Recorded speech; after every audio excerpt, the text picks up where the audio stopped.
Commissioner Payne, we have 6 people tuned in to the live right now. Good morning, man. Well, good afternoon or good evening. It could be good morning somewhere too, huh? Huh? I'm not sure. I mean, to the 4 people who are at home watching us right now, we appreciate you. Thank you so much. Make sure you like, share, and subscribe to the page. Press that little bell. That will make sure that you can follow us. And every time that we go live, you will see it pop up on your Facebook live stream. So leave a comment if you're going to stay with us throughout the meeting.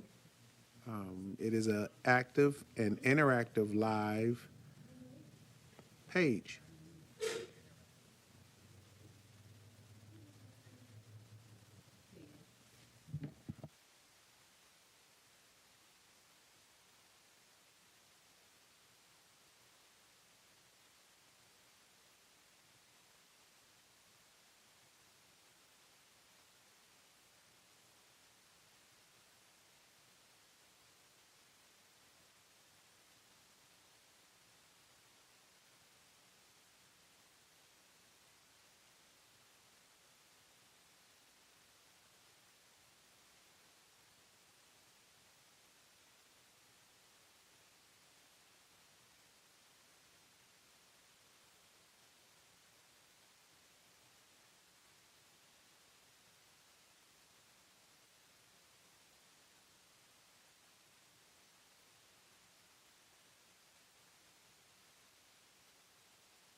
We're going to call to order the 19th session of the Pontiac Charter Revision Commission.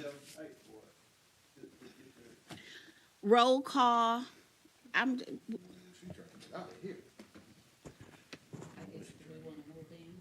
If you want to, if not, we good. Roll call. Commissioner Burrows. Yay! Hallelujah. Take y'all to church. Hallelujah. No, okay. Guess who's the man? Yes. Garrett, Present. Killian, Present. Payne, Present. Ramsey, Here. Stewart, Turpin, Here. Williams, Ibarra. Madam Chair, you have a quorum. I need authorization to excuse Commissioners Stewart and Williams. Ibarra will be showing up. He's on his way. Okay. Moved by Garrett. Second. It's been moved by Garrett, supported by Killian. Roll call. Commissioner Garrett, Yes. Killian, Yes. Payne, Yes. Ramsey, Yes. Turpin, Yes. Burrows. 6-0. Thank you. Amendment to, are there any amendments to the current agenda?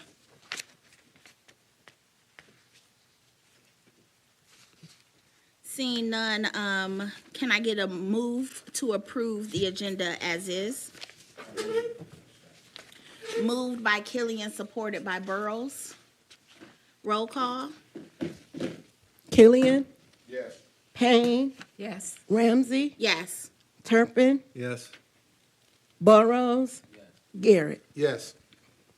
6-0. Thank you. Approval of the minutes for October 12th, 2023. Moved by Garrett. Second. Payne. It's been moved by Garrett, supported by Payne, to approve the minutes. Roll call. Payne, Yes. Ramsey, Abstain? Turpin, Yes. Burrows, Garrett, Yes. Killian. Yes. It's 5-1. Did you call Turpin? Thank you. Yes. Public comment? None. There's no comment. Schedule, work session with Sugar Law Firm, November 18th, 2023. So, Vice Chair Williams sent out an email through the clerk asking Sugar Law to present with a working session on Saturday, November 18th. We just need to see, does that date work for people? You say December 18th? I'm sorry, November. Let me drink some more coffee. November 8th, Saturday, November 18th. And that is to, I need to check my email. Well, I think that was, actual session 4. Did they say time? Okay. I'm about to tell y'all. All right, hold on.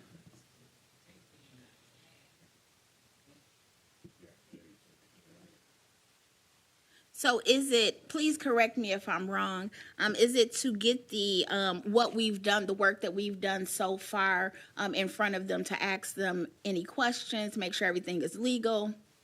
That is what it would be for. Correct. I'm good for the 18th. All right, I will be out of town working, so I won't be available, but I can put my things in writing.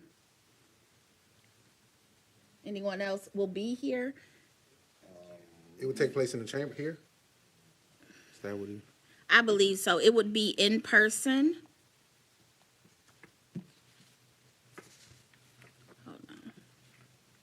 Madam Chair, Yes. was there a time in the email? I can't find it. No, it wasn't a time. I can't find the email. I know I saw it.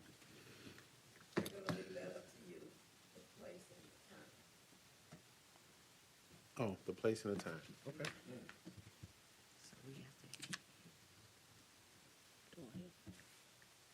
Okay, so are people available that day? I'm available, as far as I know. Yeah, I'm available. Okay, here we go.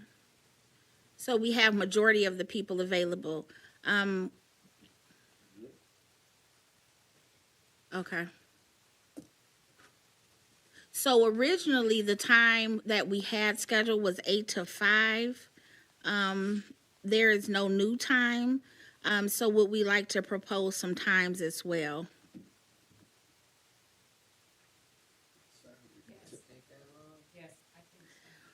I guess it depends on how much we have to go through. Not why he got to move. Who, me? Yes. Your face, sir. I'm sorry. I just You said 8 a.m. to 5 p.m.? that's what we initially had scheduled. Oh, okay. Yes, ma'am. So we don't have to go through that. We don't have to do that time. It was just the date confirmed. So I think it depends on how much we have completed that we would want to go over with them. So the 8th. 4. 12 to 5 has been proposed. If you get done early. That's all I'm sorry, 9 Commissioner. to 12? 9 to 12. What do you think? Okay, so we have 9 to 12. We have 12 to 5. Is that what you said? Yes. Okay.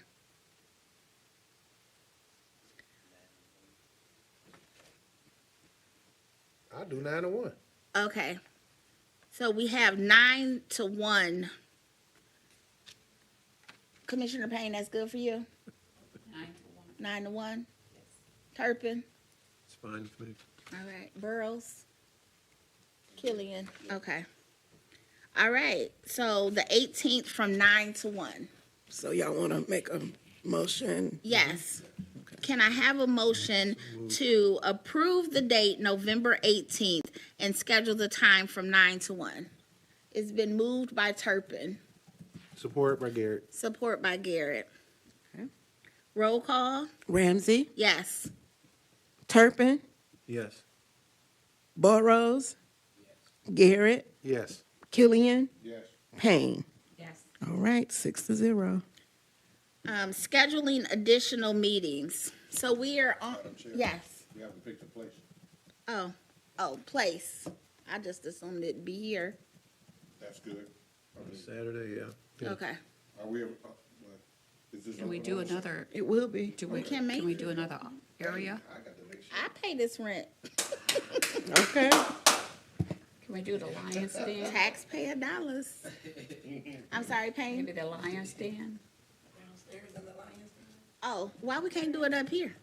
I mean, we need to make sure it's recorded. So, I thought you said no. Yeah, We have to have it. is that an open meeting? For that? I mean, it would be, but I don't. It will be because it'll be a majority of us here, so it has to be an open meeting. Yeah, but you don't have to have it recorded. Oh, we That's not don't. a state mandate. It's just you got to have access to the public in the Lions Den. People have access there. And it'll be a Okay. little bit more comfortable and unless they need a PowerPoint or something like that. Oh, can we ask them what they need, and if they don't need this, then we can go downstairs. If they do, then we can stay up here. All right. So it'll be at City Hall, depending on the council chambers or the Lions Den, depending on the needs of Sugar Law. Okay. All right, scheduling additional meetings. So we have been on a roll thus far, but we got to keep rolling. We don't have a lot of time because we're going into November, and so we need to have some additional meetings. I am suggesting Saturdays. It's okay with me. So you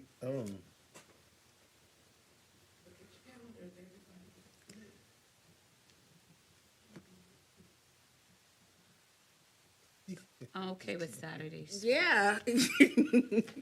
So how often One of them is a do holiday. you mean Saturday?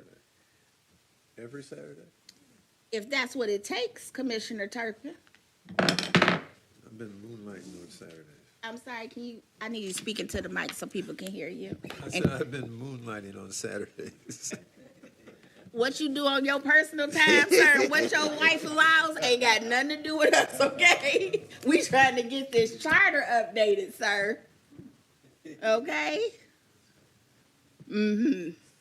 So, Madam Chair, in November, then we only have one, we only have 3 Saturdays. Because we already have one meeting scheduled for Saturday. The 18th, yes. And we also, so the 25th is Thanksgiving holiday. People might not be here. So we have 2. So the 4th and the 11th.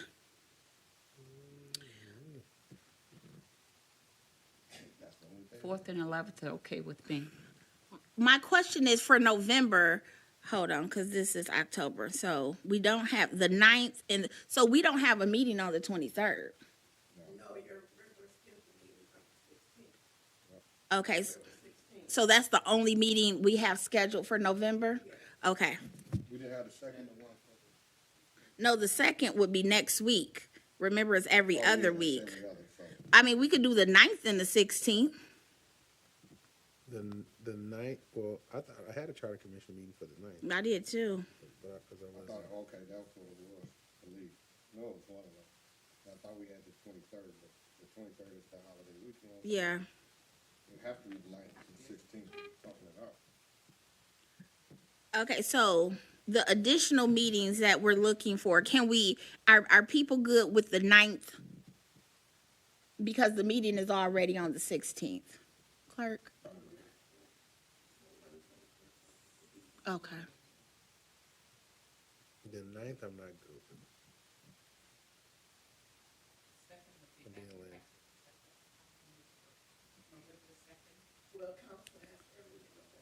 Yeah, that's next week, and Oh. that, they moved it because of Oh, they Halloween. moved theirs. Oh, my goodness, okay. Okay, so for the 9th, Norbert, can you do Commissioner Burrows, can you do the 9th? And the 16th? Yes. 9th and 16th? 16th. You can only do the 16th. 16th. Turpin? 9th and the 16th? Turpin? Well, don't be saying no problem if you still looking. You said then you added the 16th. I said the 9th and the 16th. I started over there with Burrows. Okay, 16th's fine. What about the 9th? No? I said 9th is good. 9th. I thought I was replying to the 9th, but then you said you added the 16th. So I was thinking that So 9th and 16th. Okay, all right. Payne, Yes, Lame today.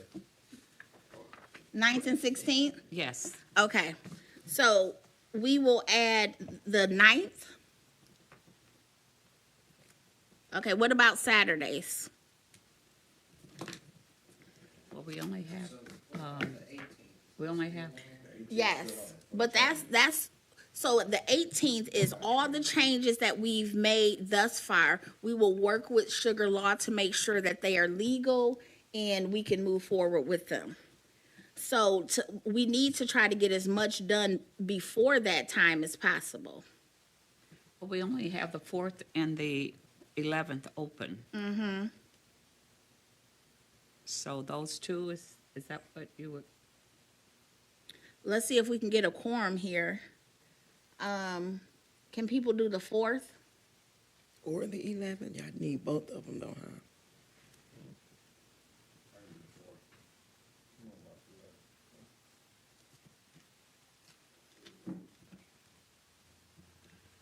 I can do the 4th.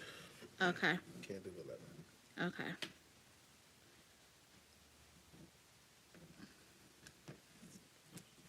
Okay, so so,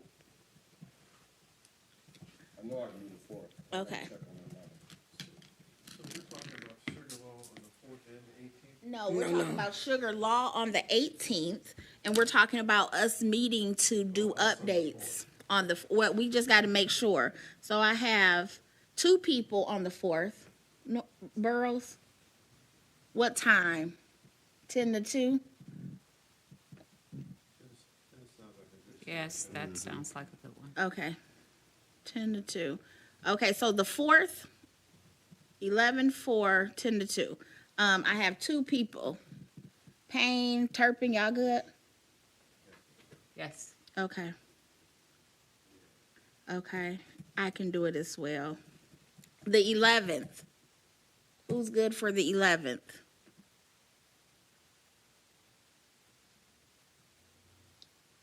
I'm okay for the 11th.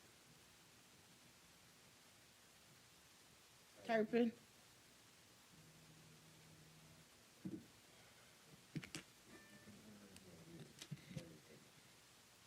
Burrows, Killian and Payne are not. I mean, Killian and Garrett are not, right? I'm not sure, so right now, no. Okay. I'm gonna write it down. It'll be 10 to 2 on the 11th as well.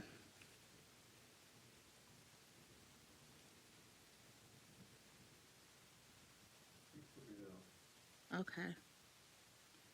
So after November, are we, when are we through this? Down by December. I'm gonna be available. I'll make myself available. I don't know. I don't think I have any. I'm gonna make myself available. All right, but we only have 4. 1, 2. We only have 4.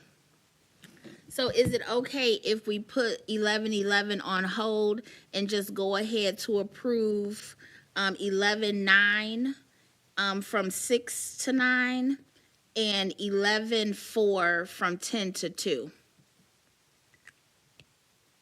Hold on, say that again, yeah, 6 to 9. Which one? The 9th. That's Oh, okay, back to the night. yep. We're taking off the 11th. That's, We're gonna put that on hold for right now because we only have 4 people that can show up, and I need to census Williams, Ibarra, and Stewart.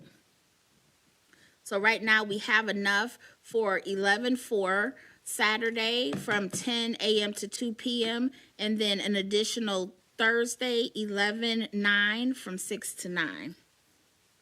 Those will be the additional meetings because we already have the 16th. So for item number 7, it will be 11/4 from 10 to 2 and 11/9 from 6 to 9. We currently already have a meeting on the books for 11/16. And then your work session on the 18th. And then a work session on the 18th. And then we're holding off on 11/11 to see if we can get more people. If not, that will probably go away. Can I get a move in support to add those 2 additional days, 11/4 and 11/9? Madam Chair, I make a motion to, put on, Add those for the 2 11th, meetings. to add the 11th, the 4th, and the Just the 4th and the 9th. 9th. So there's been a move to add 11/4 and 11/9. I'll second that. Seconded by Turpin. Roll call. Turpin, Yes. Burrows. Garrett, Yes. Killian, yes, Payne, Yes. Ramsey. Yes. 6 yeas, no nays. All right. So I saw your meeting 2 weeks ago. It was a great meeting. It was a great meeting. So where did we end off on? I believe it was Article 3.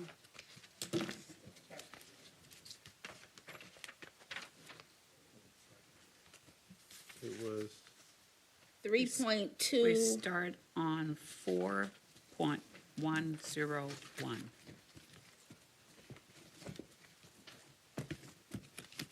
I'm sorry, can you say that again for me, please? 4.101. the mayor. the mayor. Oh, goodness gracious. 4.101. All right. So it's chief assistant administrator, division of minutes. All right, so once again, are we all good with starting at 4.101? No.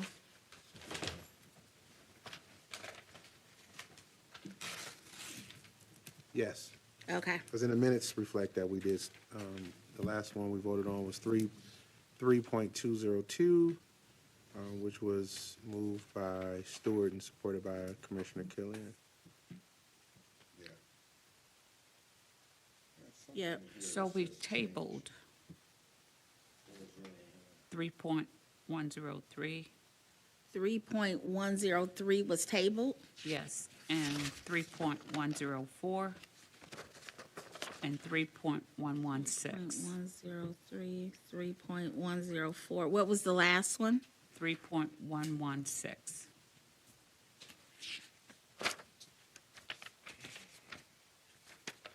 All right. And then it says add charter revision section. Okay, hold on one second. That was in 3. Yes, Okay. add 3. No, we still start at 4 point. Why were those items tabled? It's never. Yeah, Yeah, no. no, it was to get your input. Okay. Well, let's do that so we can not have to go back if that's okay with the group. Well, the person who tabled it wasn't here. It's not Oh, here now. okay, so we will wait. Yeah. Let's go Scott to, or- let's go to 4. Stewart Let's go to or 4. Williams. Yeah. Let's go to 4. Okay. Okay. All right, so once again, I'm gonna go through, and ask people if they have any problems with that. If there are no issues, we're gonna move to the next one. Okay. All right, so the mayor. The new reading is the mayor is the chief executive of the city and as provided by this charter has charge of and is accountable for the executive branch of the city government. The mayor shall serve a 4-year term commencing on the first business day after January 1st at 8 a.m. following the election. And I believe that's why I'm sorry, Madam Chair. Oh, please go. I believe that's why one was tape 3116.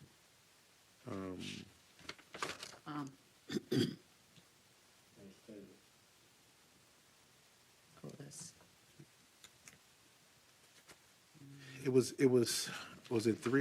It's 3116? Relations with executive branch. And then it was one in relationships to when council would start. 103 or 104? Let me check. are we starting at 4? 103 is the beginning of term. Yep, And then 104 was the organizational meeting of the first meeting. yeah. So those are all tabled in regards to getting your input as well. There was definitely a dialogue around the timing of when the mayor and council would take office. Because of what has previously happened as far as the transition team, transitioning of power. And so I know one of the recommendations that I had made was it to, after the election was certified by the clerk, then they will assume council and mayor if appointed, if the election was there, would assume power. Some of the argument against it was the fact of having a transition time between council people who are sitting here and council people who, if a person was to assume the new role. having a couple weeks to think about it and just kind of look at it, I kind of still feel strongly about that. It's kind of 50-50 with me now. There needs to be a transition between information if somebody is new, or between a sitting council person or a elected council person. But I don't have a practice or I can have anything that I can fall back on to say that they would give that transition as well. Right. Or if there's a need for that transition. You know what I mean? So the city of Southfield, they do it within 2 weeks of the election being certified. That's it. Okay.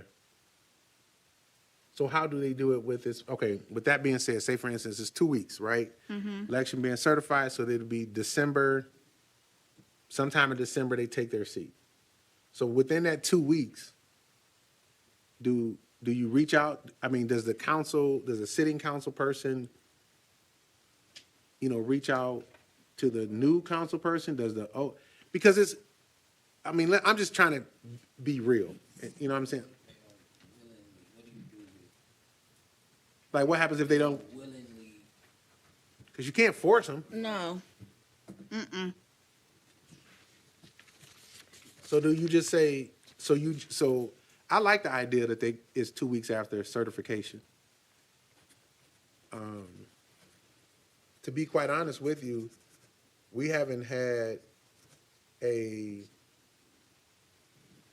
as I've seen, where you've had to have a lot to transition over to. You know what I mean? You know what I'm saying? Not being funny. I'm like, there's not anything we've been doing in the city where I would, like, I'll just take District 2, for instance, right? The biggest thing that we've talked about is the Oprah project with Micah 6, and then you have construction, you have Bodett Park, and then you have Washington School. And so those are like 3 top hot buttons in District 2, right? And so but everybody who's involved in District 2 knows that those are hot buttons items, right? Know that we don't mind mixed use at Washington Middle School, but they don't want all Section 8. You know what I mean? Like, it's been you know what it's been, so it's not nobody new has to come in and tell what that transition is. You know what I mean? It's not like it's like ongoing project, like we're in the middle of something being built, like you would have that just recently happened in District 6. You understand what I'm saying? So I don't, from a historical perspective, I don't think the transition time from the councils is not as important as it is for the mayor. And you will hope that within that certification of election, like if somebody's running for mayor and you win by 1,000 votes, and you can pretty much assume that the election will be certified. Mm-hmm. Now, under 10 votes, you can pretty much assume it's going to be a recount, okay? But at that time, the assumption should be, and I hate using the word assumption, but the thought should be that the person who's running for the mayoral seat, knows enough about what's happening in the city, has been following council meetings. We've not had a good practice of that, to be honest with you. People, they come in not just knowing. You talking about the council? I'm talking about the mayor's seat, the executive office. Okay. I'm just executive office, period. Okay. Not just the mayor. Okay. It's just executive office, period. So you would hope somebody would have followed along to help them, to bring them up to speed. Right. But within this, like, for example, within the last administration, there was no transition. But it was clearly, you can walk in the front door and be like, you wouldn't want that transition anyway. Right. Public, Gil Garrett's opinion. It's not the opinion of all. My question would be, we would want the mayor and the council starting at the same time, yes. correct? And with that being said, my concern would be, we have people who run for council who don't show up to meetings or don't watch meetings or aren't participating in current government and would need more than 2 weeks to get caught up. But if they're not paying attention before the meetings, what makes you think they would? I'm not saying they would be after Oh, either, you but I'm said, just right. saying. You're saying that would be reasonable. Yeah. It'd be reasonable to believe that somebody would do that. Yes. And I guess this is the whole thing about this whole conversation. Right. And so, Dr. Turpin, you guys put this transition. You guys are, Yes, I need you you to help. got my head Yes. spinning. Yes. You telling me that someone decides to run for council and they don't pay any attention to council meetings? What? Why do they run? What's going? Yeah, why are they running? Oh my God! Hey, listen, we're trying to. That makes no sense to me. And they get voted in. Yes. Well, we've seen that for years. People who don't even deserve to be up there. They just So- votes. I mean, they just was popular. Like, Oh Lord, you can't legislate this all up? this stuff.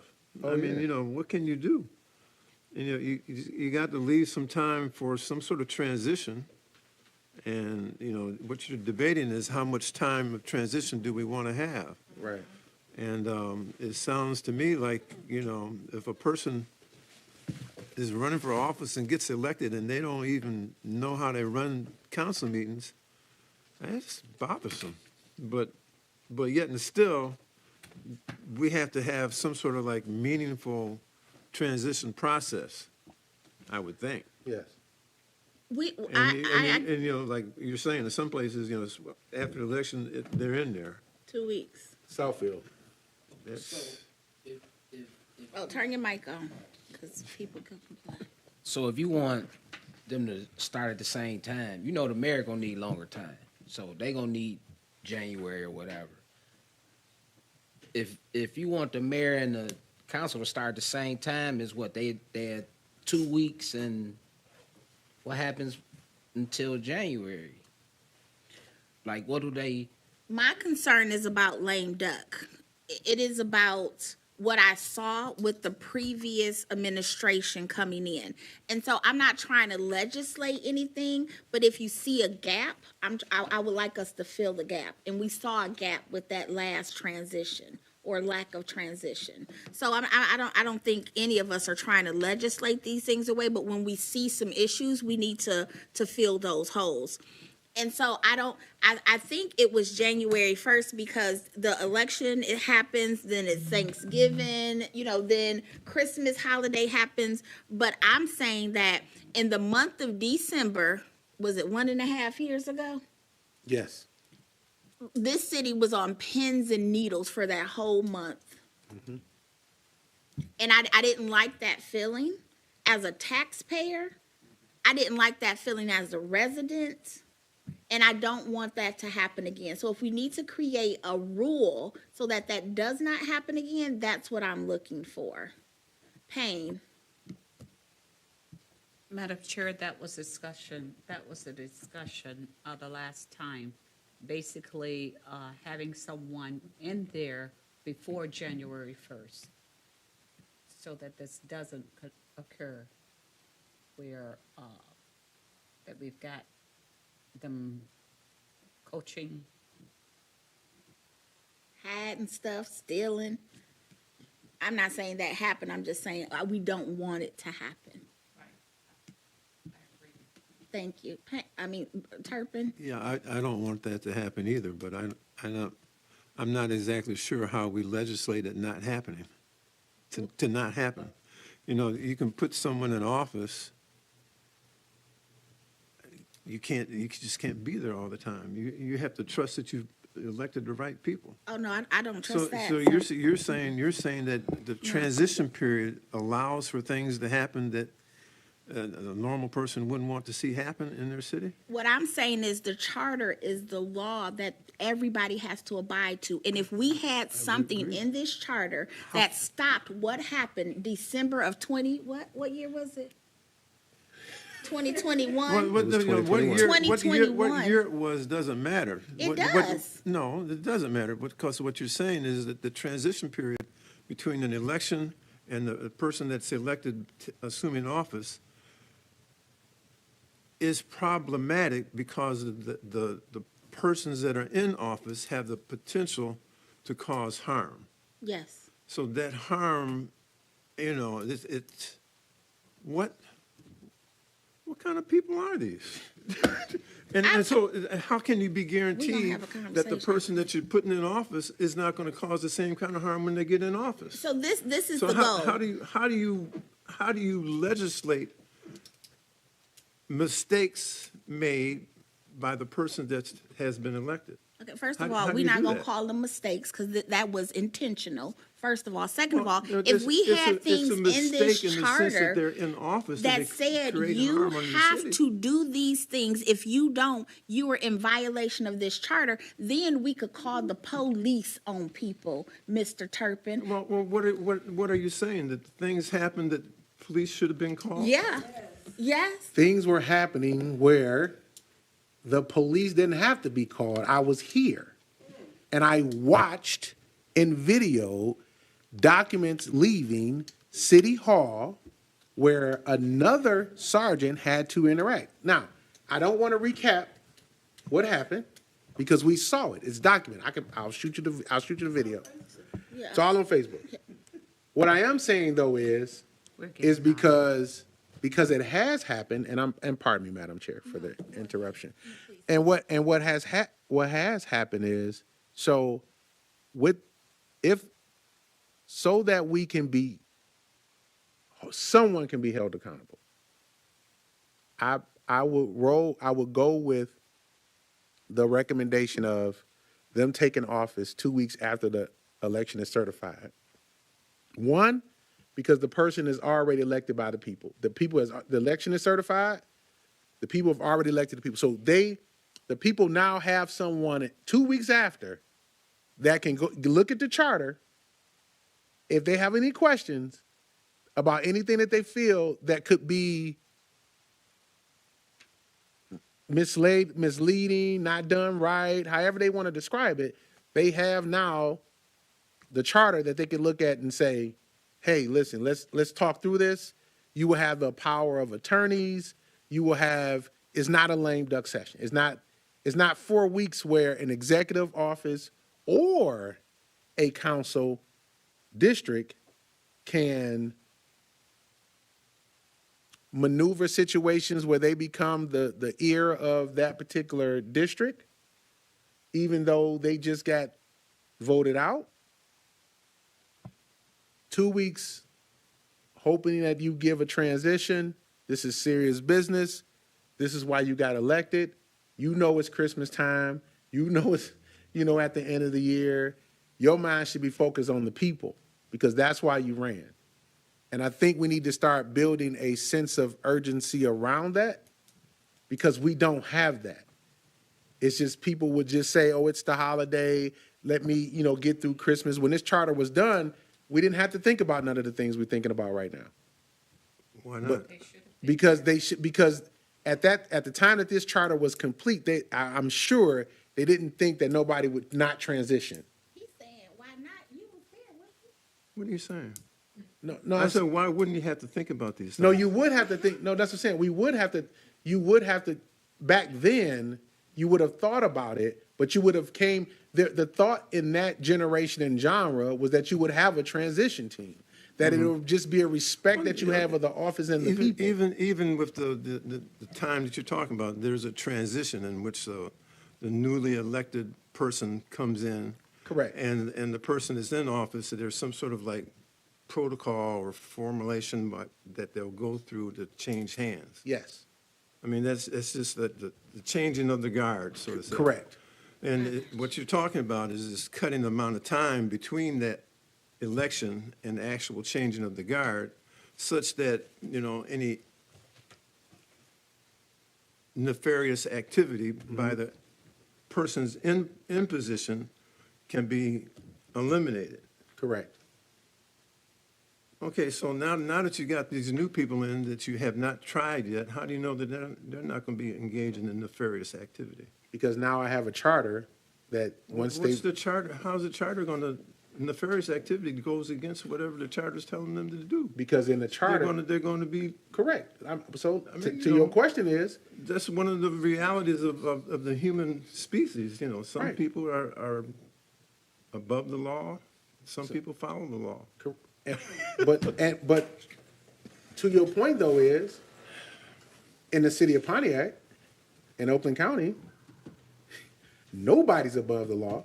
Well, I understand that. I mean, But you- I would live by that But some people don't. myself. Some people don't. And that's why I'm saying, and you can have the law, and you can have people in office, and you can't guarantee yourself that just because you have the law, that they're going to abide by the law. Okay, Right. hold on one Correct. second. So- Hold on so one you- second. You're because- trying to say that you want to legislate people's behavior, and you can't do that. No, okay, I said, hold on one second, Go ahead. because we've been having a conversation between the three of us, and two other people have been holding their hand up.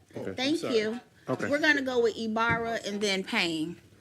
I would just like to throw up the opportunity of I hear what Dr. Turpin is saying in terms of the charter not being able to physically be there to hold people accountable, which is where in my thought process was this would be a great opportunity for the potential public integrity officer to be able to oversee the transition in some sort of way. But I do agree. I do agree. You know, the charter can't physically be there in person to hold the old regime and the new regime accountable at once. But having a position to be able to do that may not fix it completely, but evolve in the right direction of how to formally transition or even create our own unique transition, if you will, in Pontiac.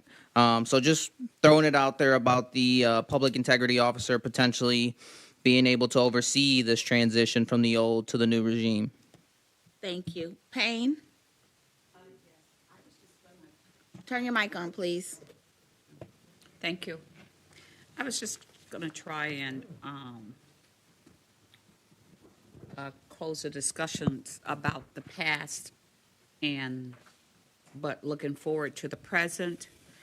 And as Commissioner Garrett had expressed, 2 weeks transitional period for newly elected and present mayor/administration team to make that a transition period. And then January the 1st, then the newly elected mayor is sworn in. Thank you. Okay, so I have one question. I actually have two questions. Commissioner Garrett, Yes, ma'am. when things were happening that people felt like they needed to record and watch, why wasn't the police involved? Why didn't people get in trouble? It wasn't because you're talking about, you're really actually talking about, you have to prove that what the person is doing, what you believe that they're doing, is what they were doing. So when the forensic audit came, that clearly cleared up that there were documents that were taken. So when you say now the consequence, to be held consequence, now that becomes out of the investigative piece and passed to legal. But to why, counsel. when the transition didn't happen, why didn't people get held accountable for that? Because at that particular point in time, one, people didn't know exactly what they could and could not do. Why not? Because people are ignorant to the law. And it wasn't in the charter.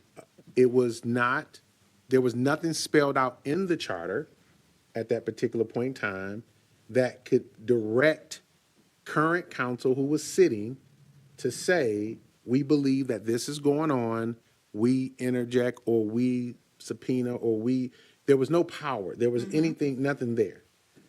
So nothing spelled out between timeline. There was nothing in the charter said you had to have, you shall have a transition, any of that. And so if it's not spelled out, then it's left up to, at the time, what the charter says. And that's when they had there was a debate on, is it the Monday after the holiday, which was the 3rd or 4th or something like that?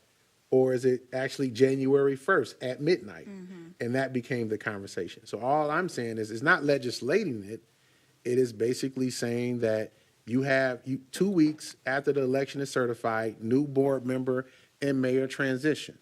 Now, to Commissioner Yarbrough's point, having that public officer, if this charter does pass, you will have a compliance officer that can oversee the transition of the transition, that can make sure that no documents are being taken off, put in a security protocol where badges, office locks are changed, codes are changed. Then we now have a system. We did not have an adequate system, technology system, where you can go in and turn somebody's computer off and change the code. You know, people were able to still have back-end access. So, yes, it needs to be placed. Madam Chair.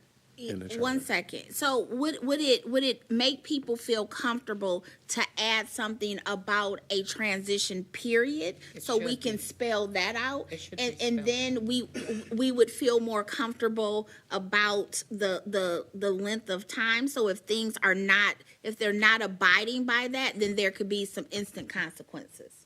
Or do we want to just move the swearing in time up? We can do one or the other. I think you can do both, can you? We can do both. We can do both as well. Go ahead. Oh, Oh, Payne. okay. Well, Madam Chair, we had not, I remember some meetings back that Stewart had mentioned the integrative officer, and we were kind of thinking on the same line, but we never placed the integrative officer in. And for each meeting, if Stewart isn't here to bring it up, Commissioner Yarbrough brings it up, or I. And I think that we need to just go ahead and discuss the integrative officer, and then we can move on to actually finalizing how we want it done with the integrative officer involved. But we have to put the integrative officer in place in order to formalize that portion of the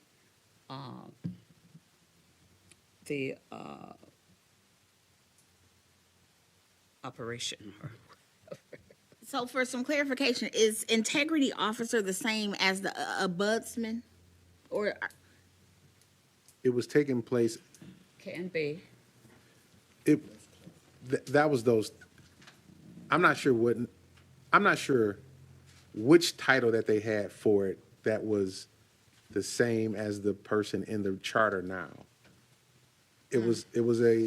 So if one of those three, if Commissioner Payne can spell it out, or Commissioner Yarbrough can spell it out, or Stewart, it was just changing the name of the person that was already in. I think it was stop having a council, not be a board, but be a person or something like that. Yeah. okay, so my request would be that some research is done, and at our next meeting, there's some paper that describes what it is, so that we can have something that we can look at, and then we can debate that point. But I think just verbally debating it will change it, and people might be confused.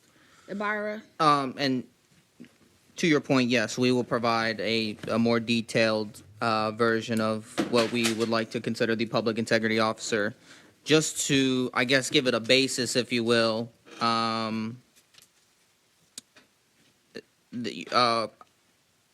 we were hoping that it would be, to investigate the waste, abuse, fraud, and corruption in city government, And the jurisdiction would extend to all employees, contractors, and those seeking to do business with the city of Pontiac. So with that basis, our next meeting, we will provide a more explanation that would fit into our city. Okay. And by what your description was, that sounds the same as an ombudsman. But I'll also bring some written information about that as well. So I'm gonna put that down for Ibarra and Ramsey to focus on the public integrity officer and the ombudsman. Garrett, can I put you down for getting something for us for a transition period and what that involves? Mm-hmm. Turpin, Yes, ma'am. would you like to also work on the transition period wording? I have no problem with the transition when it happens, whether it's 2 weeks, 4 weeks, or whatever. But the motivation for it is, is what gets to me. To suggest, you got to shut down the existing people so that they can't do anything nefarious in their lame duck time, but at the same time, having this integrity officer helps because now you got your new people in because you don't know how they're going to act either. I mean, this sort of like cloud that hangs over all your politicians in terms of they have the potential to do us harm.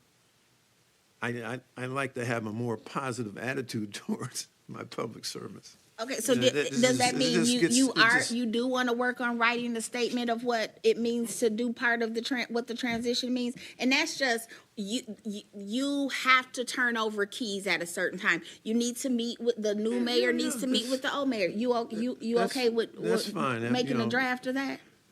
I can see what I can do. Okay, well, that's all we asking for, sir. No, I'm just trying to get my point straight.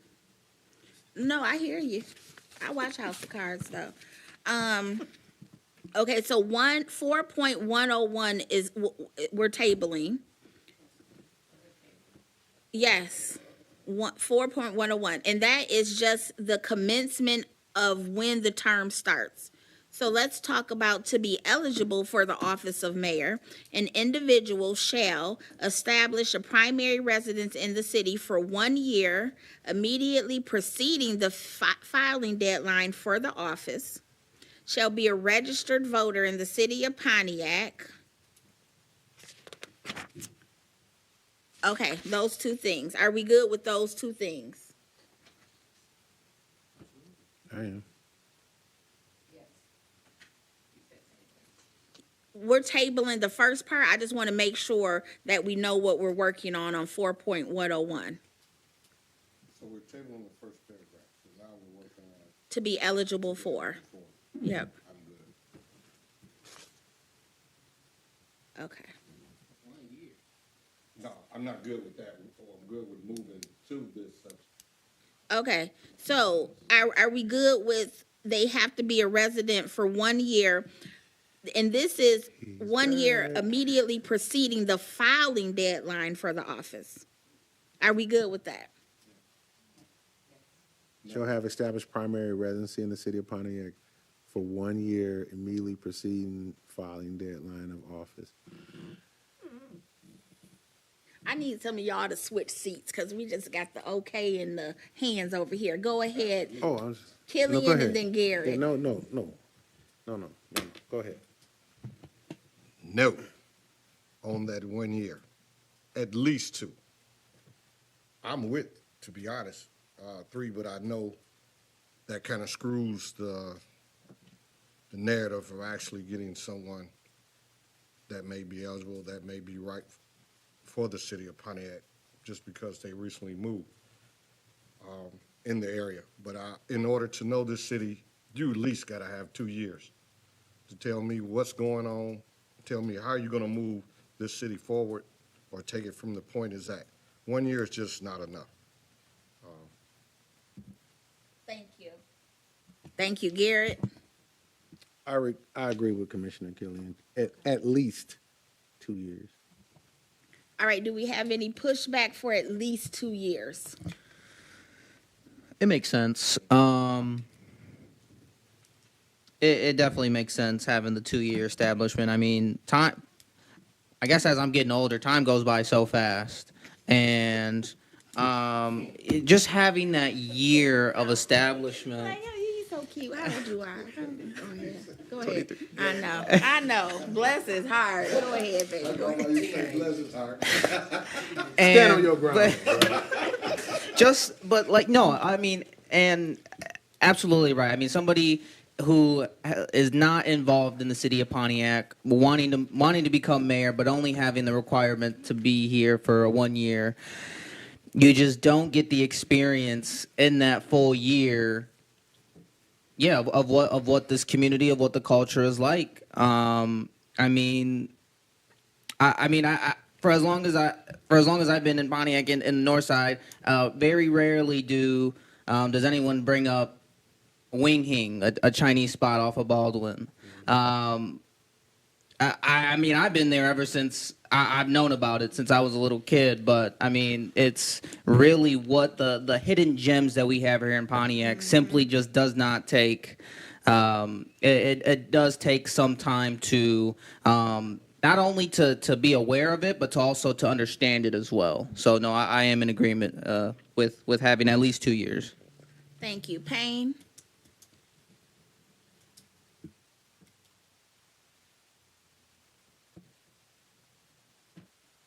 I am kind of in the middle. I do think that a person that should be running for office should be involved in the city, know the city, and most of the people that in the past that have ran for mayor have been involved in the city at some point, you know, in their lives, or they are residents. So,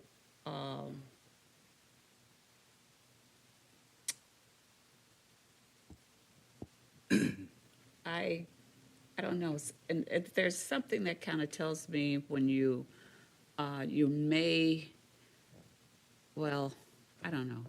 Seems like maybe putting 2 years. Well, it just takes planning, and maybe we need to put something in if people are really planning on becoming an officer, then they need to plan 2 years ahead of time as opposed to 1 year ahead of time. Thank you. Burrows? Yeah, it'll have to be 2 or more. I'm all about being vested in the city. And if you want to run for office, you have to be vested into the city. You have to be like the rest of us. You got to pay taxes like we've been paying, whether it's working taxes or property taxes, something. Like, you got to be vested. You just can't come in here, move in here for a year, and then say I'm running for mayor. Like Commissioner Gare said, you don't even know within a year what this city about and what we want or things like. You haven't even been here to know, you know, to feel Pontiac in 1 year. So it would have to be at least 2 or more. Like when I came in, when I was running, when I wanted to be on the charter, I said, I'm gonna come in here. The first thing I'm gonna say is 3 years or more. But I'm still between the 2 and 3 years. I think I can handle 2 years. Definitely not a year. Definitely not a year. Thank you. Garrett? And I want to clarify too, since this is open to the public and people hearing, it's not just specifically so you, in the smallest and a minimum of terms of saying no in Pontiac, right? Like, you have to know there were CDCs established before emergency manager took them away. You have to know that we had a DPW, our own fire department, what own police department, what transpired during that particular time to get us into the position that we in. You can't just find that in your day-to-day groove, because Pontiac is very significant in this fashion, that you can really live here and not participate in local government. You can live in Pontiac and have a whole life and never talk to your council person about anything. And you have to know that that's not a bad thing, but that residents of Pontiac involved, because we've been on our own, we've been playing this game of, does the government really work for me or I work for the government, for multiple decades. And so you have a whole, i.e. example, you have to know that the north end of Pontiac is totally separated from the governmental structure that's laid down or that's founded in Pontiac. Like, they don't use the credit union or branches of national banks when it's time to transfer money home or to have savings for their family. You have to know that the highest growing population in the city of Pontiac is the Hispanic community, and it's been happening in transitioning in that direction for the last 10 years. So it's not just you knowing Pontiac, and you have to know that Pontiac folk are okay with having cookouts, block parties, and still going to other sides of town having those same amenities, right? So 2 years, I'll be honest with you, I came in with the same thing. It was 3 years a month for me, more, because you'll get here and you'll watch the city council meetings, and you can't just watch 3 council meetings in the summer thinking you're getting the same information that you would in the fall from the council meetings. It doesn't work like that. And it doesn't, and we just really started getting to a point where the executive branch and the legislative branch work together, but then at the same time, council is not at large. That is not the fundamental basis for each district, is at large members. And you just can't get that information just popping up saying you 1 year, because you'll find yourself in some of the positions that we are in right now, and it slows the movement down. So that's all I had to say about that. Thank you. Thank you. Yes, I'm sorry. Go ahead, Turpin, and then Killian. I got 2 cents to throw in here. I really don't. We voted on this 1 year thing last time. I don't remember any overwhelming discussion about having more time for our potential mayors to be at play in our city. I really don't feel that increasing this beyond a year is going to give us better candidates. It's all about getting people who have the capacity to lead this city in the direction it needs to go, and hopefully their expertise and their abilities or acumen is commensurate with the needs of the city. And just because they've been here 2-3 years doesn't necessarily bring that to the table. But there definitely has to be some time spent living here, and that's how we came to this 1 year. I don't know that 2 years makes a whole lot of difference in terms of the quality of our candidates. And what we're talking about is someone who has a sense or a feel for the needs of our community. And, it's pretty much, if they're going to be engaged and the public is engaged with that elected official, they should be able to get a good feel for what we need and what we desire for this community and the direction we want to go. And I don't know that increasing that time is going to make a whole heck of a lot of difference in terms of the leadership that we are given to elect from. Thank you. And I have a hand here and hand there. I just want to ask a quick question. Do y'all have any additional things to add? Because there are people who say 2 years, there are people who say 1. We can't vote on it today because we have the first part tabled. So we just gonna have to wait until it goes to a vote, because I'm not gonna sit here while we go back and forth. But that's not saying you can't talk. I'm just saying, is it something additional? Madam Chair, if you would like to move on, no more comments, that's fine. Okay, thank you. Say your piece, but I'm like, I don't want us to keep trying.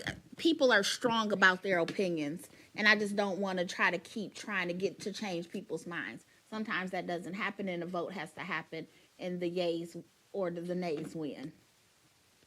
Go ahead, Commissioner Killian. Thank you. I would just like to say, I think we should have reasons of why our opinions are like this. And my opinion is like this, and I think from the community also was spoken. How can I run for a position that equates to making a decision on the projects of Gillespie if I never knew the projects was there? How can I make a decision on the Phoenix Center and I've never been on a concert or been up there to run around? How can I make a decision or feel some type of way or listen to the community about certain things if I don't know who Miss Evelyn LaDuff was on the West Side? That's why I say there has to be a term to where you're allowed to know this community, like the other commissioner that did say, move it up, that allows you to make this an essence in choosing the proper person.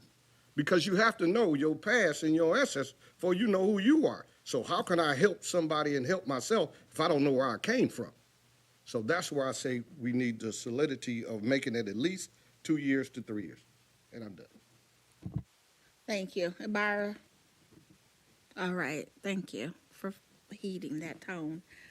So we will hold off on that, but we have why people feel the way that they do. 4102, the duties of the mayor. Excuse me, Yes. you didn't get a vote to table? Oh, to table. Okay. I motion to table 4.101. 4.101A. All right. Well, it's the Well, the whole whole thing. section. The whole section. 4.101. You want the whole section? Yeah. I was just, thought we were talking about. No, because the commencing of the first business day for the term shall begin. We say we were tabling that too. Okay. All right. So Killian motions that we table 4.101. Is there a second? Garrett, support. So it's been moved and supported. Roll call. Turpin. Yes. Ibarra. Yes. Burrows. Yes. Garrett. Yes. Killian. Yes. Payne. Yes. Ramsey. Yes. 7-0. 4.102, the duties of the mayor. The mayor possesses all powers and duties inherent in being the chief executive officer of the executive branch, including seeing that laws, this charter, and ordinance are faithfully executed and enforced, presenting the proposed annual budget, balanced budget, as provided by ordinance, this charter, and law, presenting an annual state of the city address in conjunction with submitting their proposed budget, supervising expenditures of all sums appropriated to and the attainment of all objective established for departments. Am I reading that right? Mm-hmm. Okay, of the executive branch, seeing that regular financial reports of revenues and expenditures provided to the legislative branch and quarterly financial statements provided by independent auditors of the city to the legislative branch. Any concerns?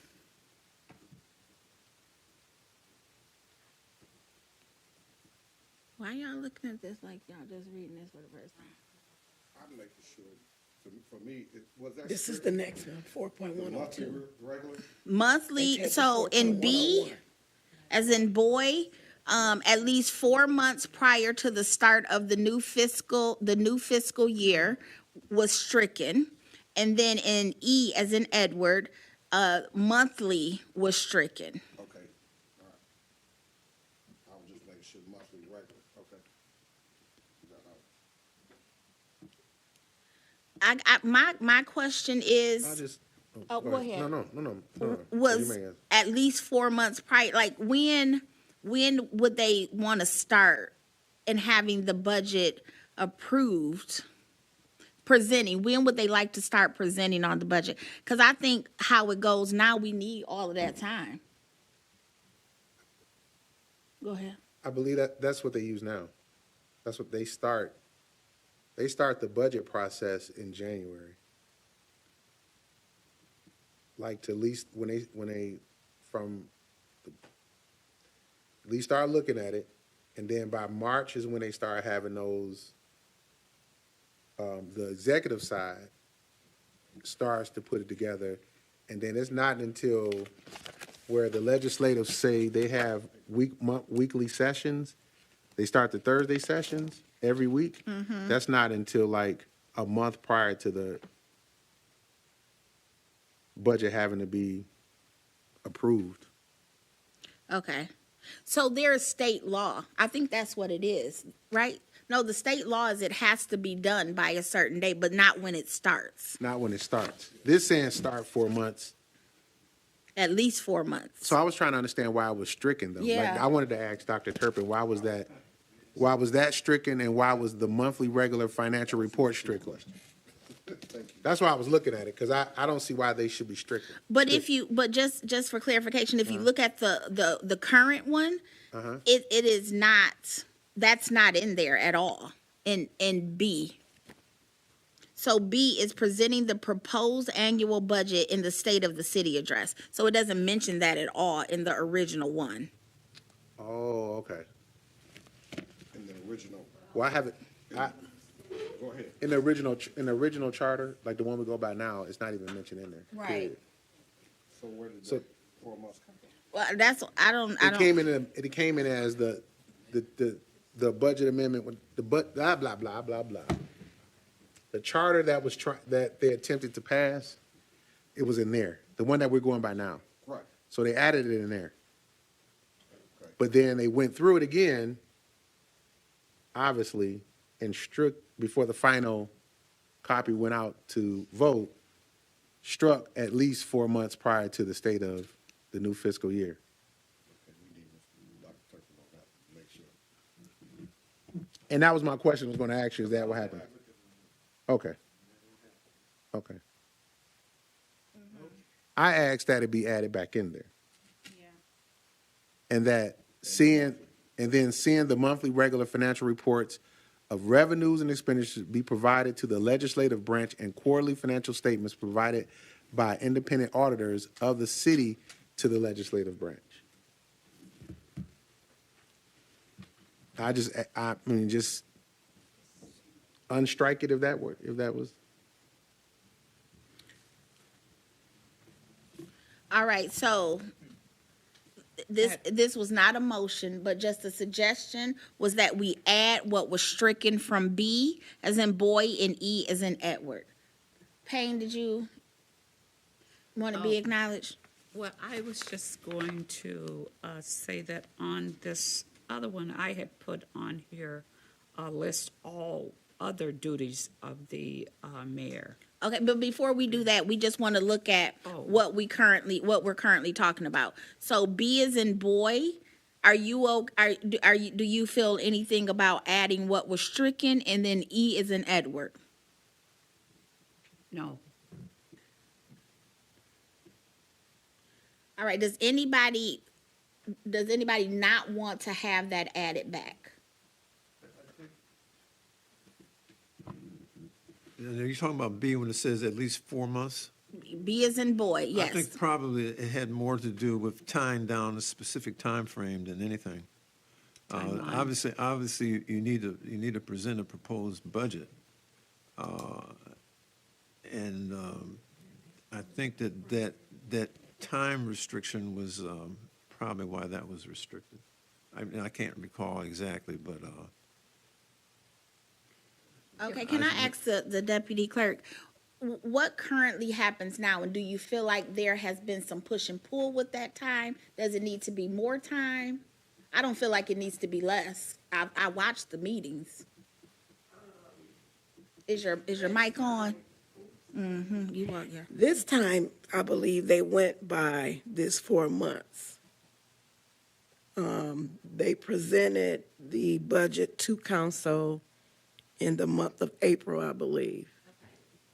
So April, May, and June, because it has to be done by June 30th, right? Correct. So that was 3 months, and this saying at least 4. Okay, so I'm just sense this. You okay with at least 4, Burrows? Killian? Yes. Garrett? Yes. Ibarra? Yes. Turpin? seems fine to me.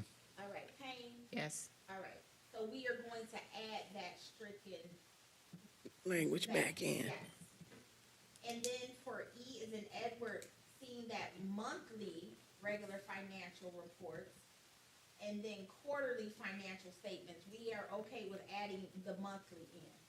Yes. If anybody Yes. doesn't, say no. Okay.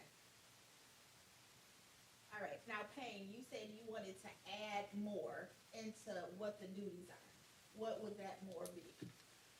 Well, I guess I really should have pulled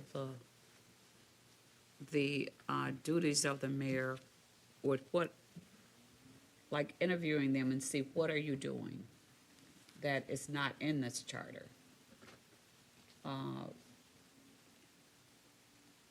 So that we make sure that it's in, because it could be something that's missing that could actually help the city run a little bit more smoother, that they may have found themselves and just added, that they make their own job description because the charter didn't spell out as much as needed. Okay, I understand that. I guess my assumption would be that you want to add things, so you've done some research and have some things for us to talk about and debate and add. I would like to, I'll research that and bring it back. Okay, so we'll hold off on 4.102. But I'm just gonna say, next time we meet, like if y'all want changes, I need y'all to do the research and come ready, because we don't have a lot of time and we're adding meetings, and I don't want to have meetings to keep going over things all over again. Okay, so can I get a motion to table 4.102? Motion to, To table it? Yes, because Payne wants to add some things, but she needs to do some research. Y'all just didn't hear this whole conversation over here? Yes, we did. But I thought she said add, I thought it was in reference to adding. Duties. She wants to add More duties duties. under this. You're, Oh, that's not how I understood it. Okay. Oh, well, how you understand? Is that what you I- wanted to do, Payne? Duties, Yeah, she, duties. mhm.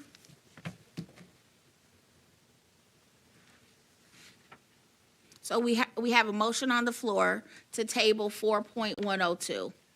Well, Can I get a second? Support.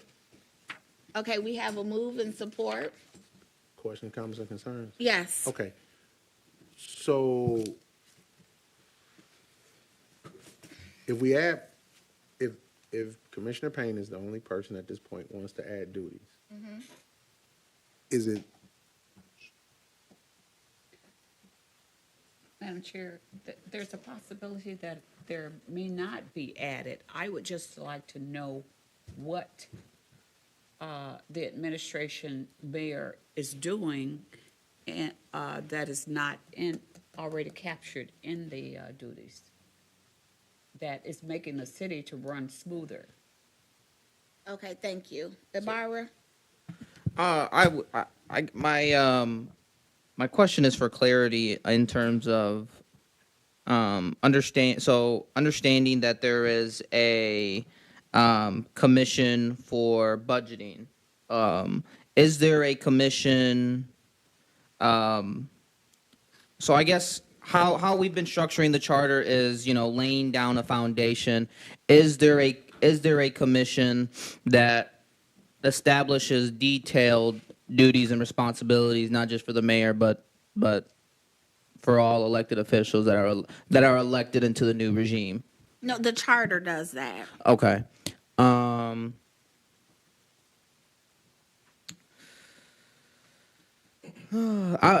my either, I guess, in terms of adding more duties, applying a foundation, could we um could we say something as if, other duties provided by ordinance? We could. Garrett? Without having to, I'm sorry, and just without having to specifically explain, so that, maybe we don't have, maybe, like, as Chair Ramsey explained, we don't have the time. By establishing that foundation of saying, more duties could be available by ordinance, is that an option? Without having to, just really focus on adding more duties to that position, or any other position for that matter. Is that a question you would like to have answered? Please and thank you. I think the way that I think about this is if we were to change the job description of the President of the United States, right? His job is to see that laws and ordinance are executed. That's his job, right? Pay the bills. Council's job, the legislative job, is to approve the budget, right? So those are just cut and dry things that every hold on, executive office does. That's the answer to your question. So to add more things to that I think would probably have some issues with state law, because once again, this is the role of a mayor, this is the role of a council, this is the role of a trustee. It is very cut and dry no matter what municipality you go to. Agreed that there definitely needs to be, like you said, just cut and paste, if you will. I guess my so, as everybody has a established foundation, my question would be, I'm sure there are other duties that need to be completed, that not everything is going to be added in the charter. Understanding that, everything is going to have a specific thing, but when it comes down to, I guess, the nitty gritty, if you will, is there a commission that dishes out, well, these are other duties that we need? Can we give it to the mayor? Can we give this to the council president? Can we give it to the council? No, but go ahead. Okay, so to answer your question, it's a one-size-fit-all in the statement where it says, the mayor possesses all powers and duties inherent in being the chief executive officer of the executive branch, including seeing that laws, this charter, and ordinance are faithfully executed and enforced. There are other parts of the charter and there are other duties performed by the legislative branch. Let's just say if an ordinance was passed that you're not allowed to chew bubble gum past 8 o'clock, then that will become an ordinance, and then it will be up to the executive branch to enforce that people are not chewing bubble gum past 8 o'clock. And even though you didn't spell that out, when you say collectively the laws in this charter, and I think this is why they put back in this charter, because when you look at the old one, they don't have to use that reflection. So it ties it in to your point of asking, is there other parts? There are parts of planning, there are parts of parks, there are other groups and entities and boards by the government itself that the charter governs, that will give those extensive rules, like changing a R1 property to R3. So then it'd be the responsibility of the executive branch to then say, okay, DPW, this now has been changed. You need to go and make sure every property is under that zoning ordinance, if that makes sense. And so it's captured in when they added this charter. And so that's why I said there's no need to add other duties, because there's duties in this charter that spells out what the mayor's job is. And so that's why I don't want to table it, because they've already did that work, because it wasn't in there before. So I guess I have a two-parter question now. I guess it's going towards Commissioner Payne. Commissioner Payne, after hearing that discussion, I guess, okay, my first question would be, what is the, forgive me if this is a silly question, There's no but such thing as a silly question. but the process of an ordinance, Commissioner Payne, what do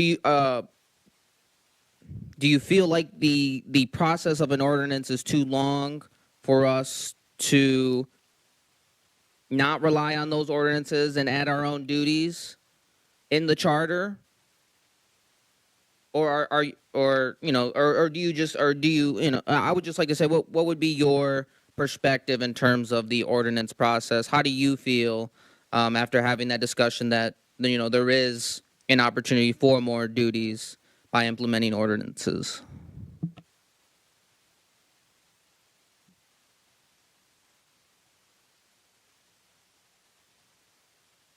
I guess I'm really kind of sticking to the statement that I said before, because normally if you have someone that come into an office that's new, I mean, things change. And I think that I would like to see if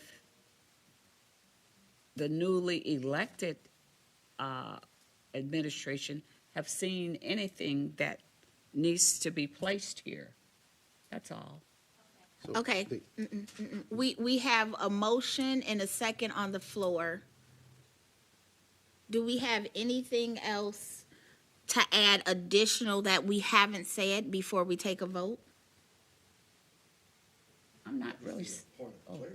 Oh, there is something on the floor.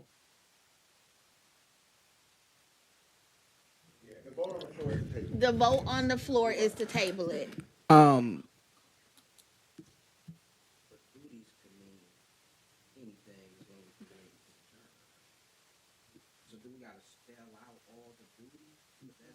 The charter does that. The charter does that. I'm sorry. The charter does that. Commissioner Payne's request is to spell out certain duties. Additional to the charter. That's how I understood it. It was actually just to see if there was anything that was found that need to be changed in the charter. Not necessarily, I mean, it could be F that spells out one thing that spells out something else that's not in the charter is all I'm trying to check and see. It doesn't have to be tabled. Okay. I'm still gonna find out if there's something in there. Okay, so there's a motion and a support on the floor. Do we want to have a vote, or do y'all want to remove that motion and support? Because my thinking would be we could go ahead and approve it, right? You can. Okay, so let's take a vote on if we want to table this. Madam Chair, she has to remove her motion. No, we can. No, we're If gonna she doesn't vote wanna on it. remove She has, Should I? Okay, Okay. my mistake. Did you call for the vote? Garrett called for the vote. call for the vote. All right.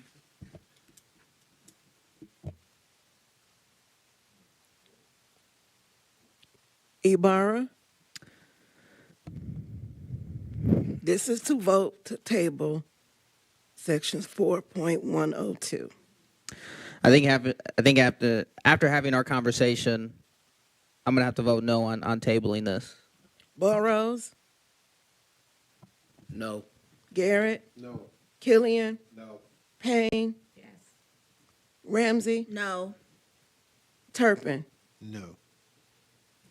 So you know. Okay, so that's 1 yes and 6 no. Okay. So how would we like to handle 4.102? Garrett? I put a motion on the floor to approve as written, as stated in 4.101. No, I'm sorry, 4.102, duties of the mayor. The mayor possesses all powers and duties inherent in being the chief. At home. I didn't have my mic.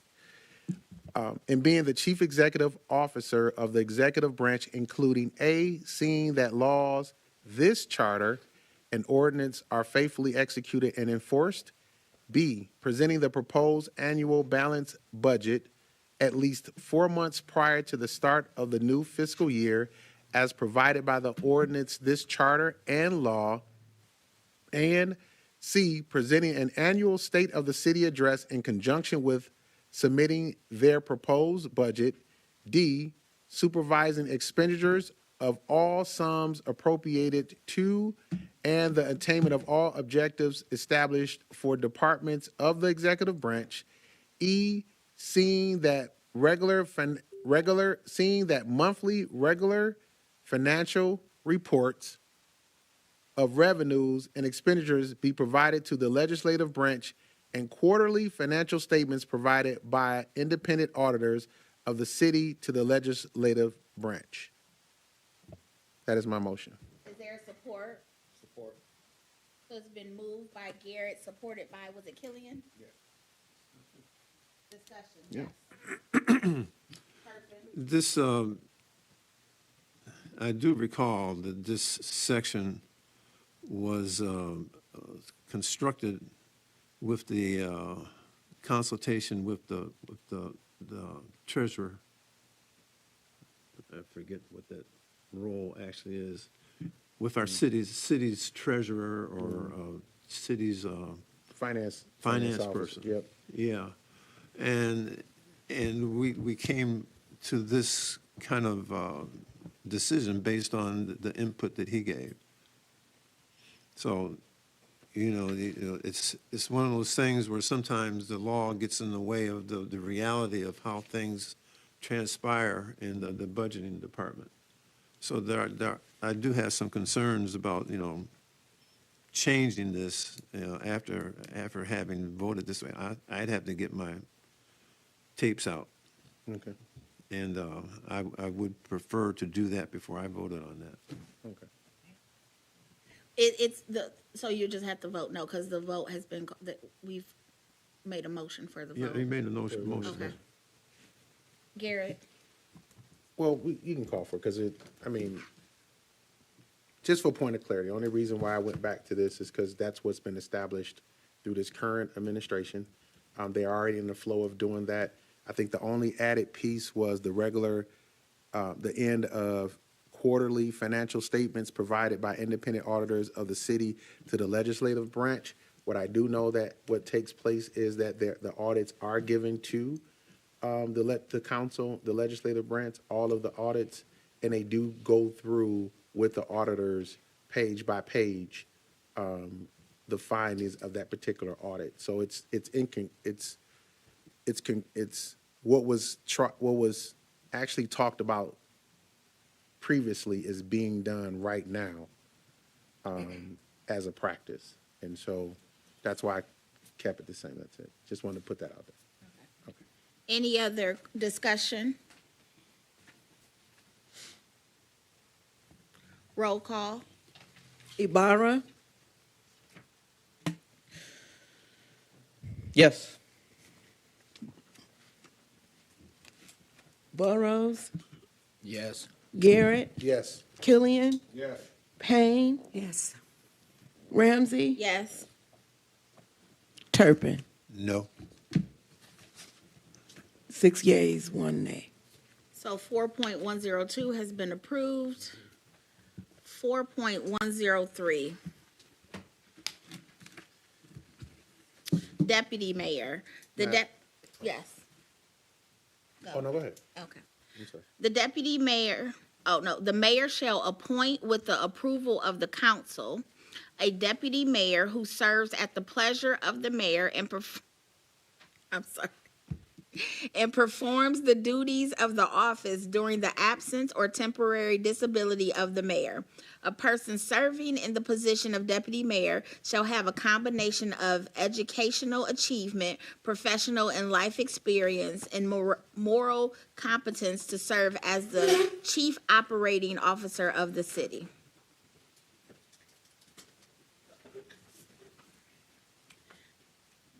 Is everyone okay with this as is?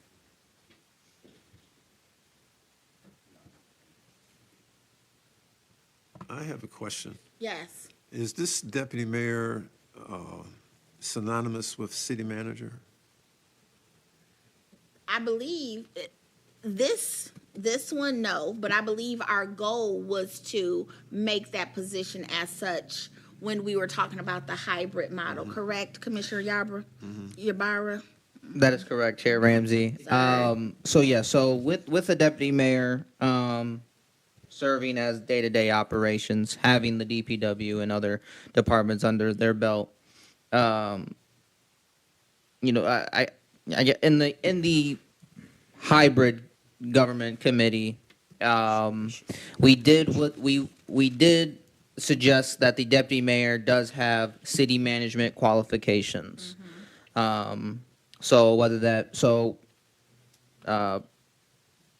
Commissioner Turpin, so in some of the wording we would like to request 4 years of experience developing, implementing, managing programs and projects and personnel functions, including 2 years in a supervisor role.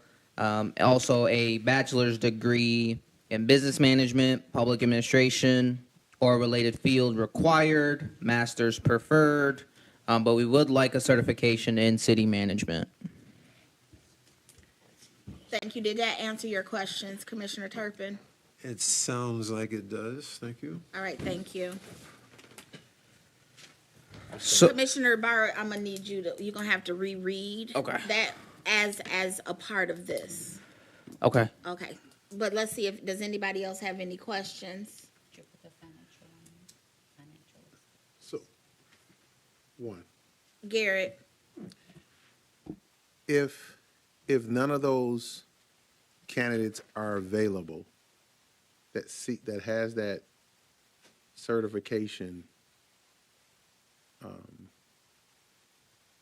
what was the thought process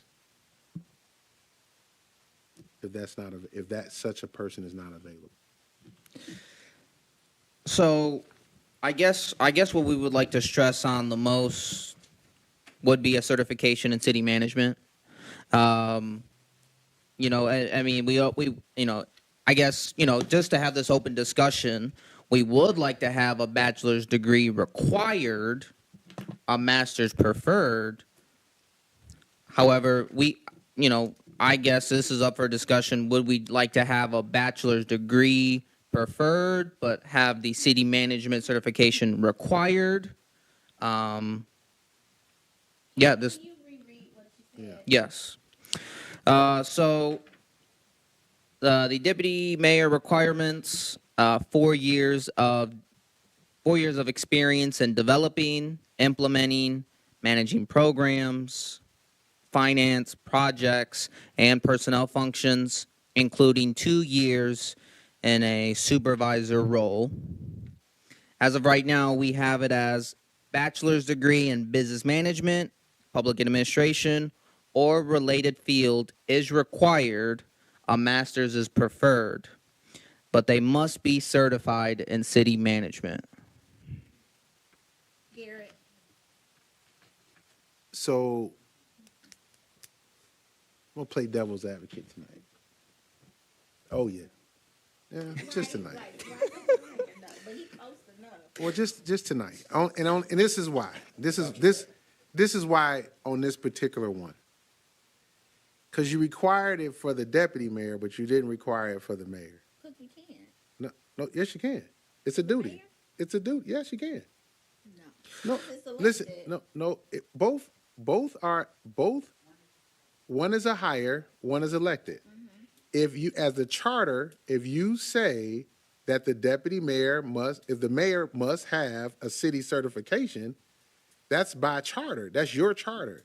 Doesn't mean that it's, as long as it has the basic as law. The basic law legislation say at least 18, at least 18, and it doesn't even say live in the community. If you look at state law. So as far as the mayor is concerned, everybody has their own, every city, township, or they have their own recommendation of what they require their mayor to have. You could put it in there, but we didn't. So we put it in for the deputy mayor. And let's just say that what you're asking for is city management. That's why I asked, city manager certification. If they don't have that, because that's a special certification, that means you have to go out and get that. If you don't have that, then you saying that the person can't be a deputy mayor here. If they don't have a bachelor's degree, you saying they can't be a mayor here, a deputy mayor. But then it's been proven that folks have all of that and they still violate the charter.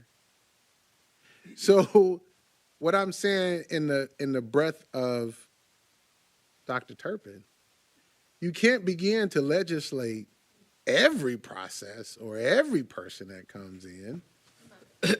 And if they are an employee of the mayor and the mayor is responsible for them, because that's who their boss, ultimately who they report to, then why am I requiring more for a deputy mayor than I am for a mayor if the boss is the mayor?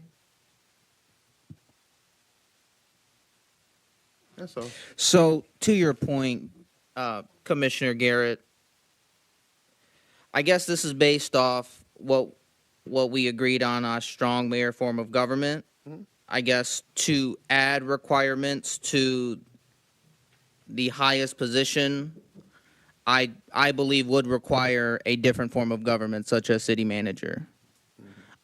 I guess in this point, we, without having to completely change the structure of the government, would be to add on what we have and would just be to add on what we have and to buff up that position, such as the deputy mayor. I do believe that there was some sort of restriction into requiring specific requirements for the mayor other than residency. I mean, and to your point, which I mean, wholeheartedly agree, the highest person to run something should have the correct qualifications. I guess due to the strong mayor form of government, we're kind of restricted on that. I've already spoken, so I'll wait till the second term. Okay, Burrows and then Killian. I do understand your point, Commissioner Gill, but also understand your point, Commissioner Ibarra. Some jobs have qualifications. If you don't qualify, don't apply. Like, that's just simple as that. If you don't meet the standards, you can't apply for that job. So we just can't say, oh, if we can't find somebody, that meet those qualifications, well, somebody got to meet them. You know what I mean? Like, that's the qualifications. Like, we can't bend that. If that's what it's going to be, that's what it is. So some jobs that you're getting hired for, not voted, you're getting hired for, those are the qualifications. If you don't meet them, you can't apply for it. That's just me, how I feel about that part right there. Like, and like I said, that's a higher position, not voted, voted in. But I do get, like, it would be nice the mayor, whatever, had that city management, certification as well. Killian. Well, to assist and camelback with my other partner that was on this committee, the reason why we were trying to strengthen in the hybrid system, the deputy mayor, it was brought up in those discussions. And one of those, because he's doing the daily operations, daily budgets and all that, we felt that he must and should have city management certification. So therefore, if he's the one that's handling everything all the time, and the mayor is out doing what the mayor does, that you have someone that's certified into taking care of this city. Now, I do agree with what you said as far as the mayor. We might want to look at addressing that, but I don't. But I know for sure that deputy mayor should have that, and that was our premise of coming with the certification as far as in city management. Kind of waiver from the bachelor's degree, because again, you make a strong point. Does everybody that don't have a bachelor's degree could be a city manager and could be the best deputy mayor and financial person we could find? He just didn't go to college and get that degree. You know, so that I think could be preferred also, but I do think the premise of the whole thing about putting in certification for city management is because of the duties of him running the city financially and everything else.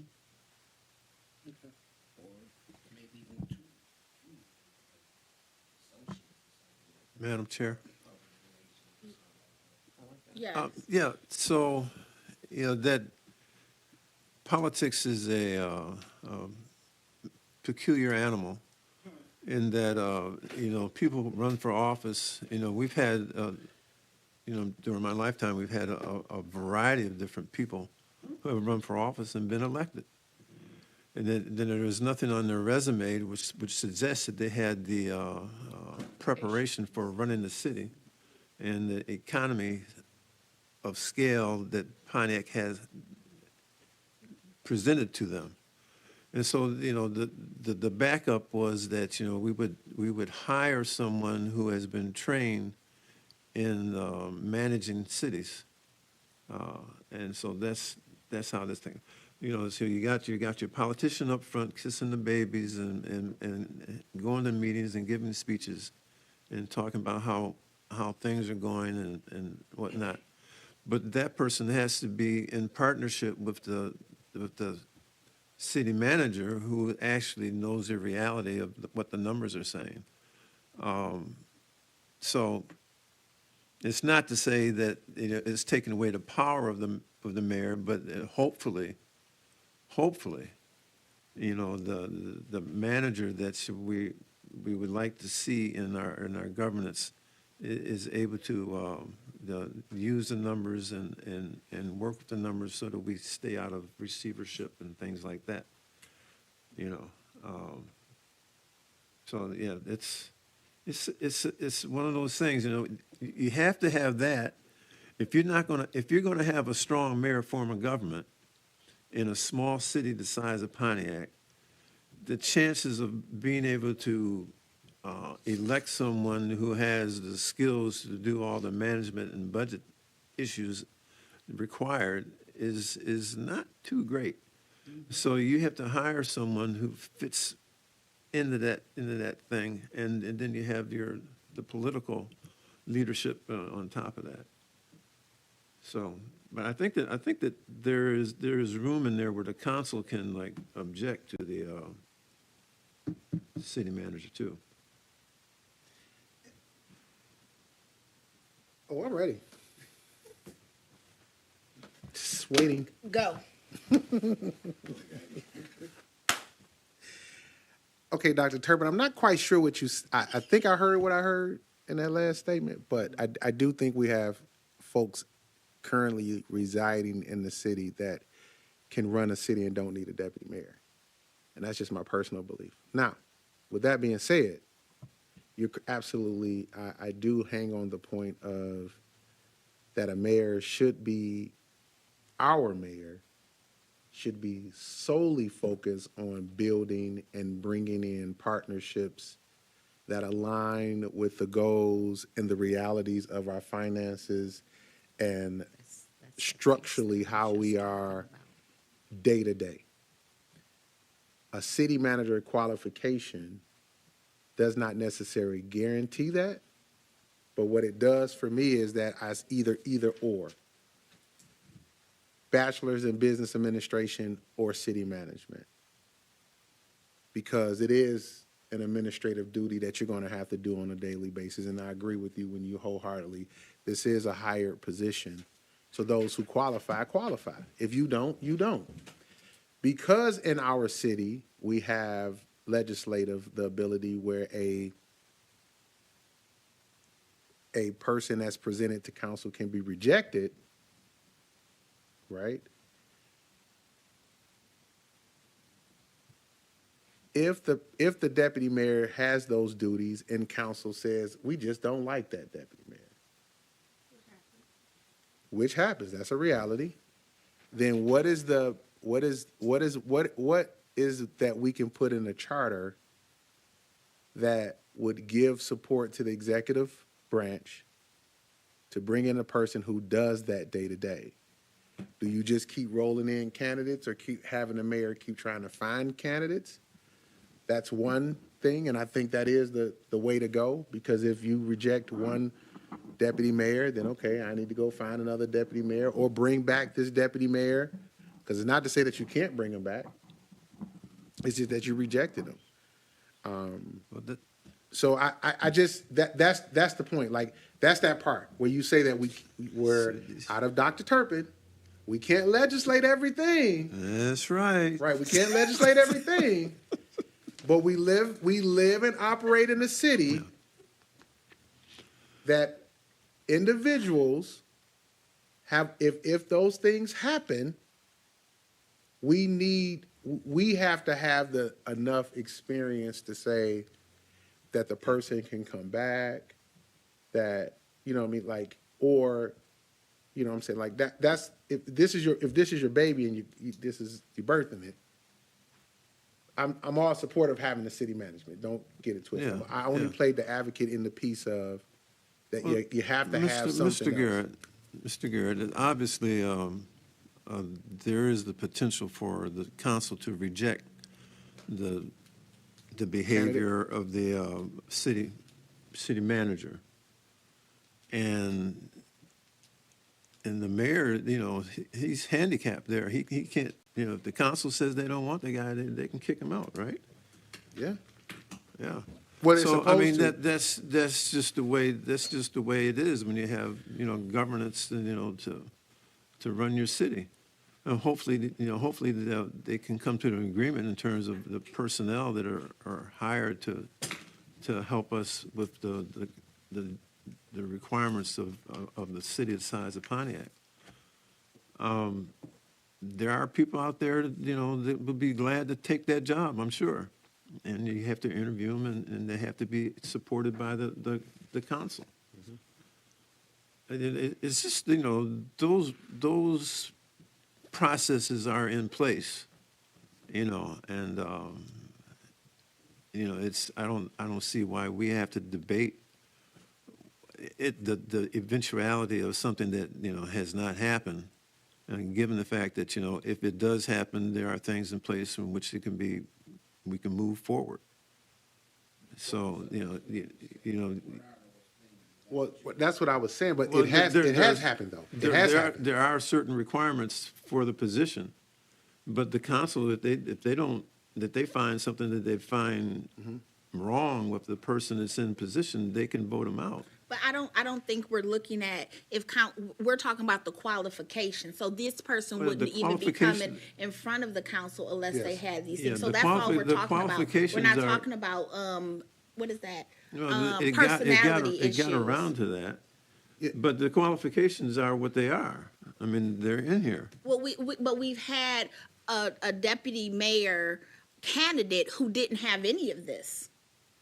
We have. We have. That was never brought to council for approval because the council denied them. Yeah. Yeah. Well, didn't even get a chance to deny them, but Well, yet that- was giving the opportunity to be the deputy mayor. Without is what I'm these saying. qualifications. With no to say- qualifications. Is that to say that the previous charter did not have qualifications for the deputy mayor? Correct. Right. But does this charter have qualifications for the deputy mayor? Well, that's where we're at now. That's what he was trying to put in. Okay, I wanna acknowledge Commissioner Ibarra. Please go. Sorry, please go. Thank you, Chair Ramsey. So, I hear what Commissioner Garrett is saying, and to his point, without having the specific paper, the wording that it under the deputy mayor right now, or I guess in this revised charter, a person serving in the position shall have a combination of educational achievement, professional, and life experiences, without having to include this is a need for a certification in city management, this is a need for a bachelor's, this is a need for a master's. I believe, to Commissioner Garrett's point, I guess this sentence right here, the sentence that's established, does provide a foundation for those who don't necessarily have those paper qualifications but have the experience to run a city.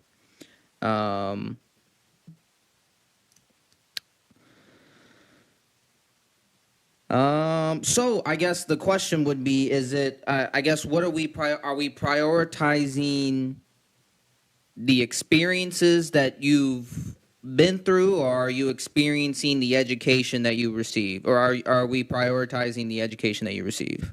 That would be my question for the whole commission. Garrett. Both.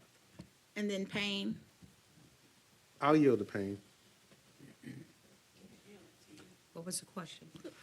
Okay, Are we? I'll go ahead. I guess I'll go are ahead. we Okay, no, prioritizing Neil gonna go. life experiences? Or are we prioritizing education? It should be both.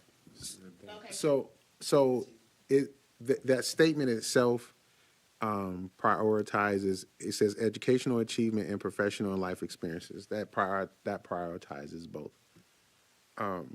Again, even if you add in there city management, that whole piece, it's still, and this is how we got to where Dr. Turpin and I was discussing, that the council can reject.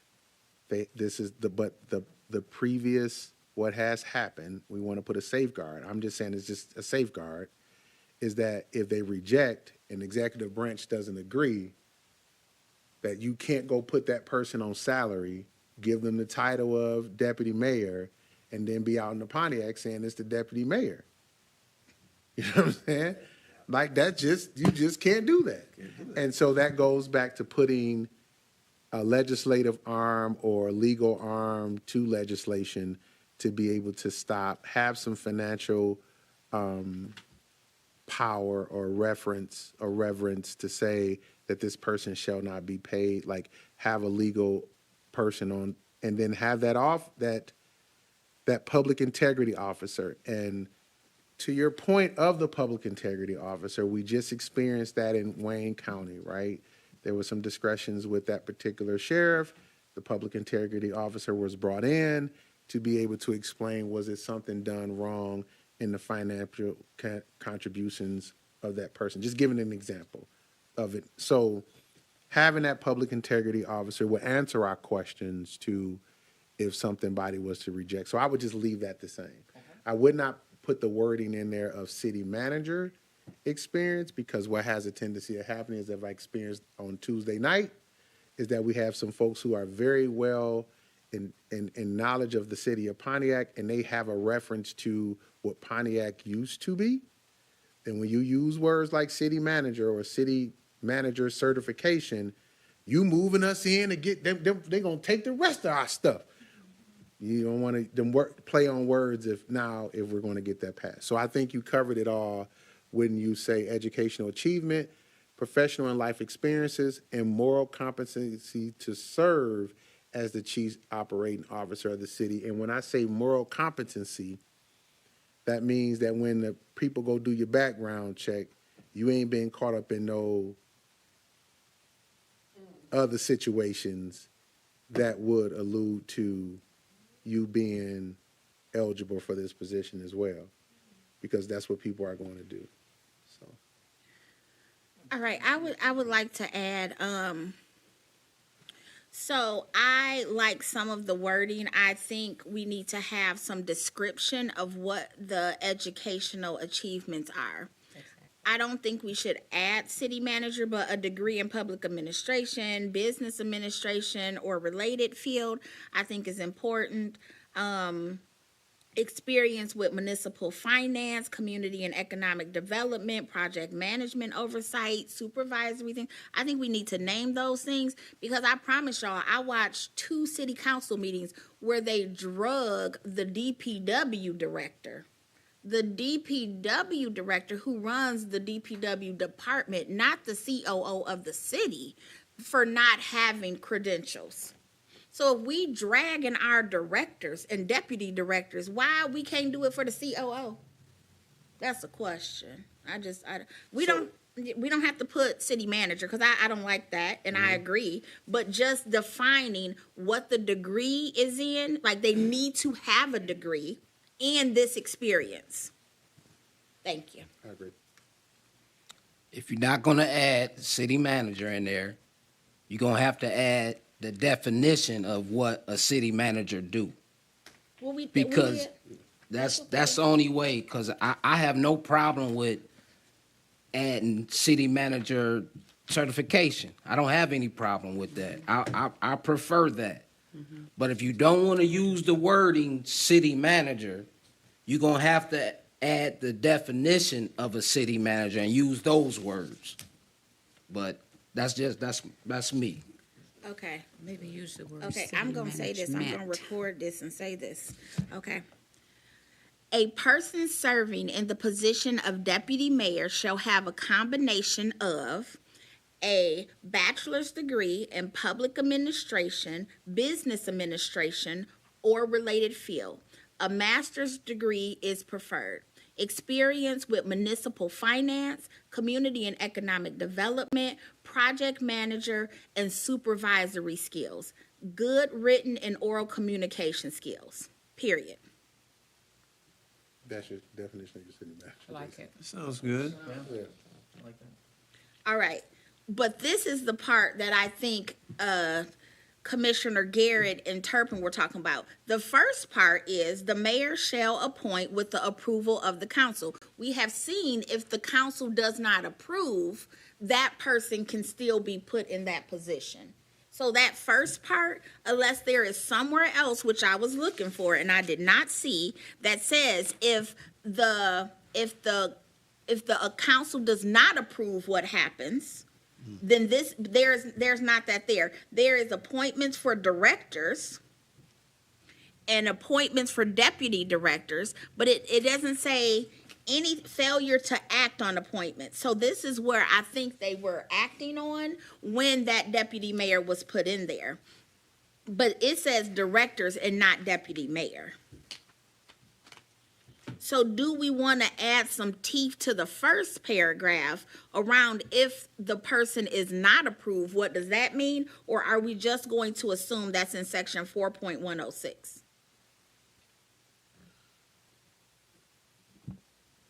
Myself, I would like to add it to the first. And if it does run into 4106, it just solidifies 4106 even more. Again, from the past, in order to correct that, you need definite definition. So stern enough that it's in the beginning, because it should come after, if not approved, if approved by council, but if not approved, it has more teeth, I think, at that point than in 40106. Okay, thank you. So 4.106, the second paragraph says, if a mayoral appointment, which could be considered the deputy mayor, is not approved by the council within 30 days after the submission of the appointment to the council, then the appointment shall be effective.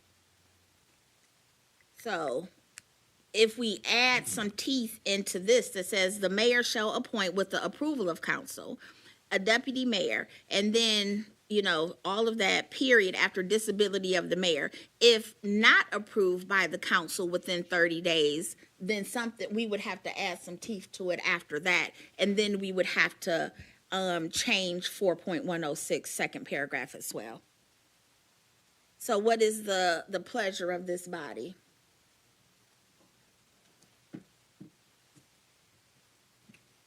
The, Go ahead. okay, so the mayor shall, I'm sorry, the mayor shall appoint with the approval of council a deputy mayor who serves at the pleasure of the mayor and performs the duties of the office during the absence of or temporary disability of the mayor. If a deputy mayor appointment is not approved by the council within 30 days after the submission of the appointment to council, the mayor has the right to resubmit the approval of the denied candidate or bring forth another candidate to council. Period. I like that. I did. This what we gonna start doing too.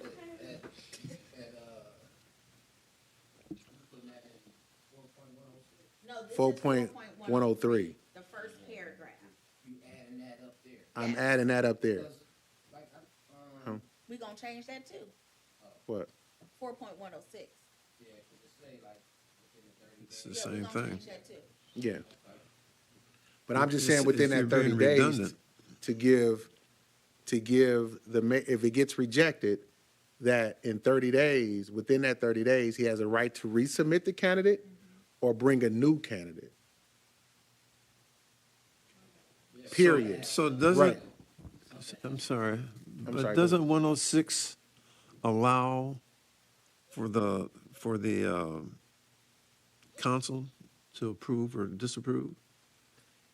It does. So why are we having to say this twice? Well, because one, this is what it is, but this is what the problem is, I believe, is that, so it says what will happen if the council approves the deputy mayor. Right. It doesn't say what the council, what rights they have if they don't approve the deputy mayor.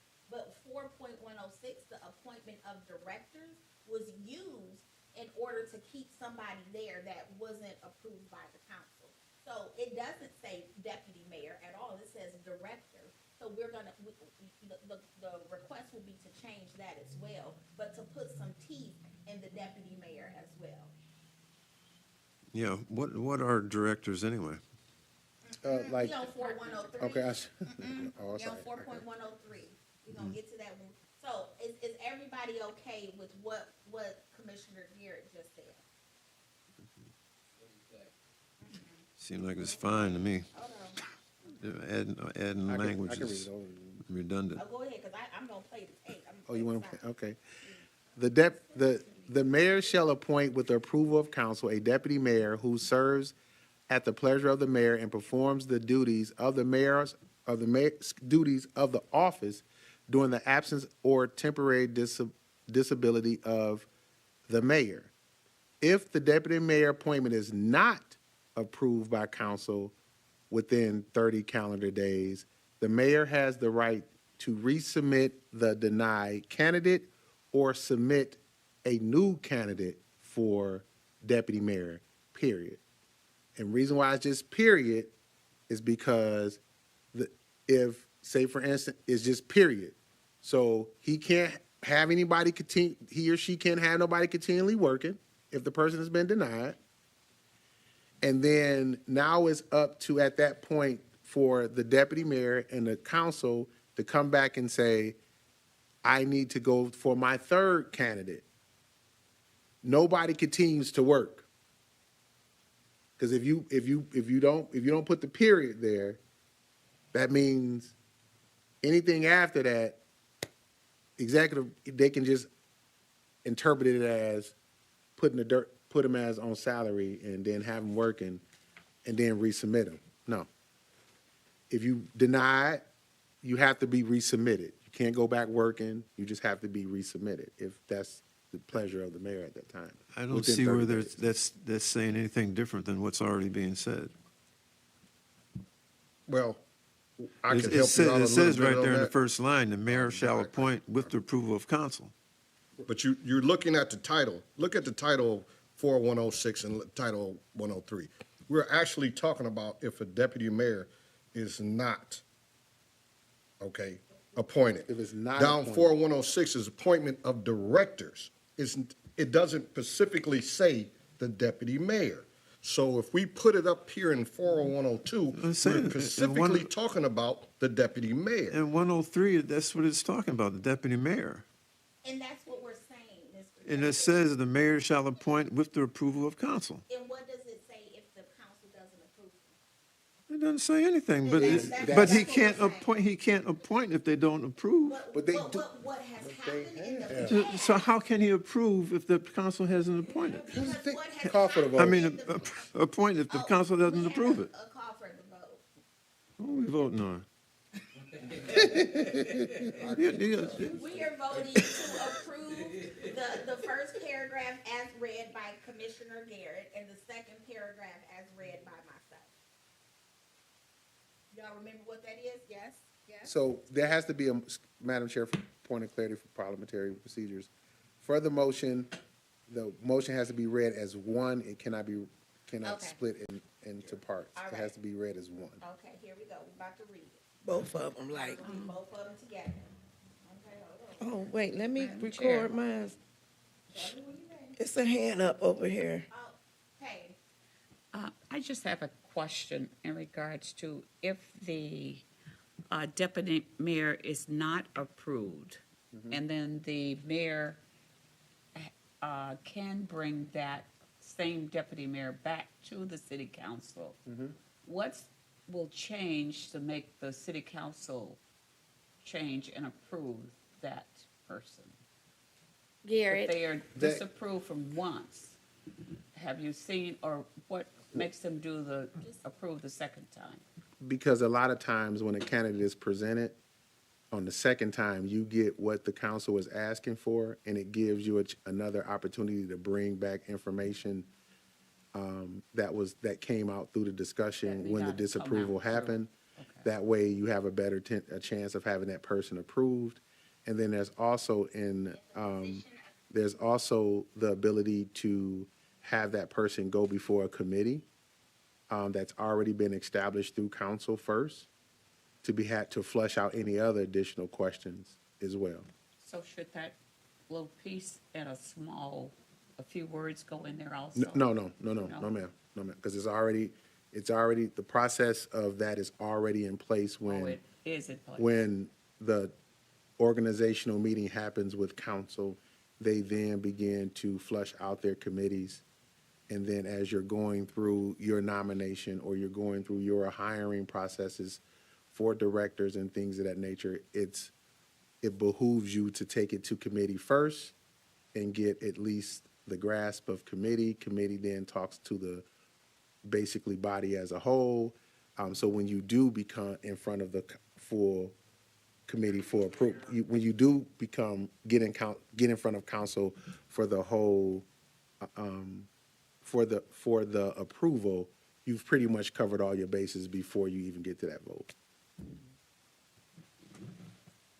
all right, so Thank you. we're about to read it as one whole. All right, here we go.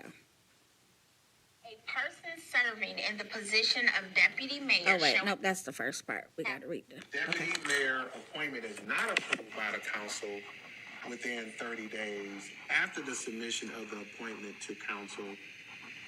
The mayor has the right to resubmit the approval of the denied candidate or bring forth another candidate to council. Period. A person serving in the position of deputy mayor shall have a combination of a bachelor's degree in public administration, business administration, or related field. A master's degree is preferred. Experience with municipal finance, community and economic development, project manager, and supervisory skills. Good written and oral communication skills. Period. That's what we're voting on. I'm gonna send that to you. Please. So I can have it, but I'm gonna look at the tape too, but. Just to clarify, we are adding, and I'm only saying this because the video only cut to not approving, but Okay. Yes, so the mayor shall appoint with the approval of the council a deputy mayor who serves at the pleasure of the mayor and performs the duties of the office during the absence or temporary disability of the mayor. So those are the two sections that we are voting on. Who voted to, who made the We motion? didn't make one yet. Oh, okay, do we have a motion to approve as amended? Motion to approve as Motion by Payne, second by Killian. Discussion? Sounds like the same thing to me. Okay. Roll call. Burrows. Garrett, Yes. Killian, Yes. Payne, yes. Ramsey, Yes. Turpin, Yes. Ibarra. Yes. 7 yeas, no nays. Okay, so 4.103 has been approved as amended. 4.104, the mayor or the deputy mayor shall attend all meetings of the council and respond to questions from council members and citizens, make reports, and present proposals. The mayor and the deputy mayor may designate a city administrative officer to attend meetings of the council on their behalf when they are temporarily absent due to an emergency or disability.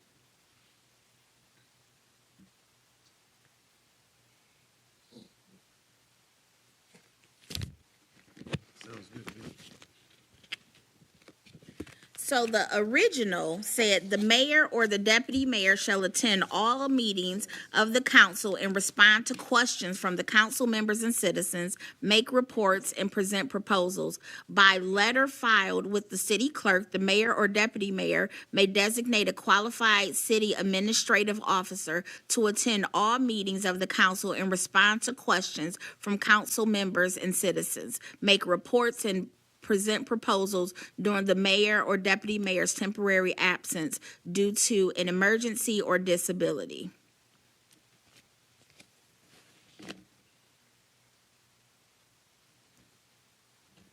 Madam Chair, Garrett. I make a motion on the floor to accept the Council 4.104 as stated in this charter amendment. I have a motion by Garrett, second by Payne. Discussion?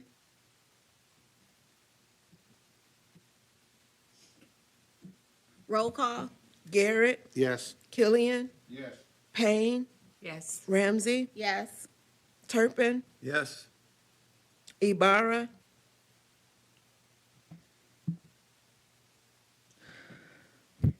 Yes.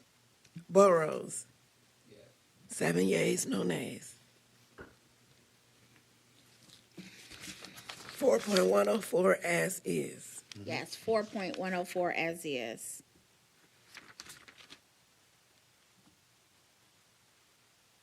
All right, are we good with stopping at this point? Yes.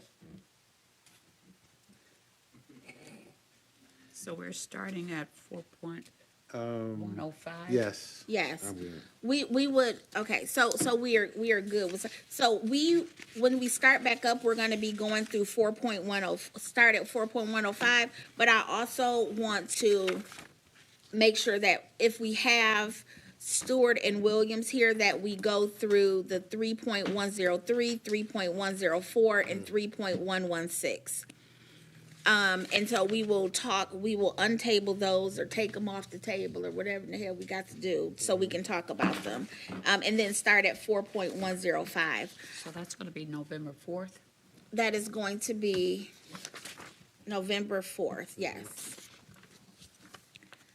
All right, I'm just going to ask that we know where we're stopping and we know, so please do your research and bring written changes.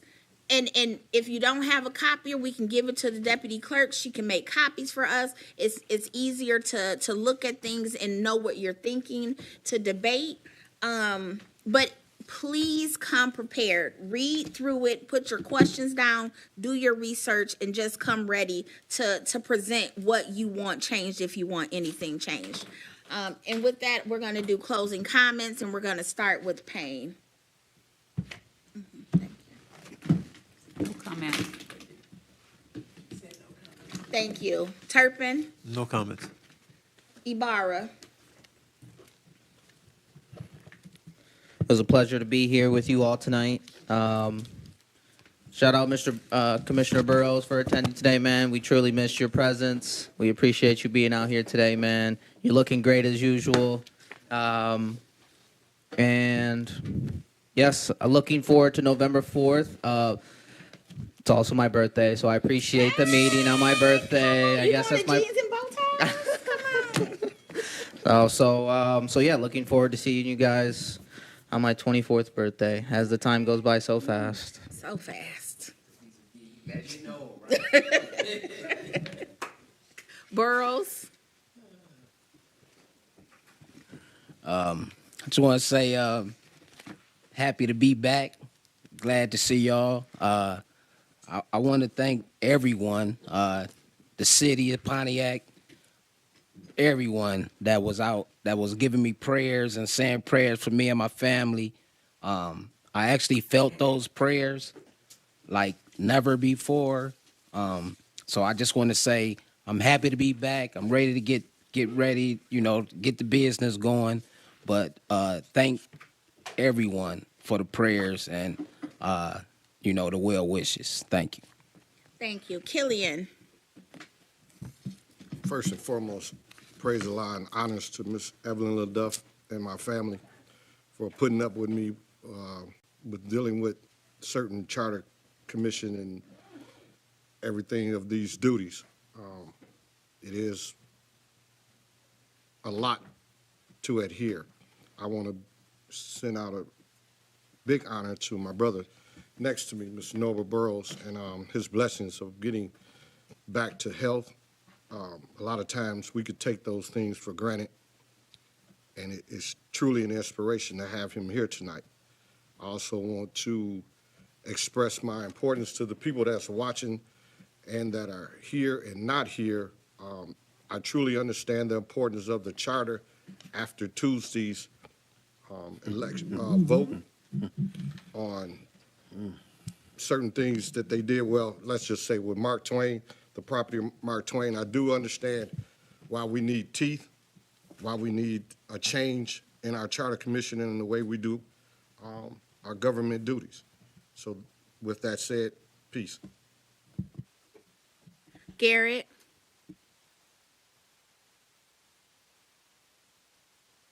Anybody had to witness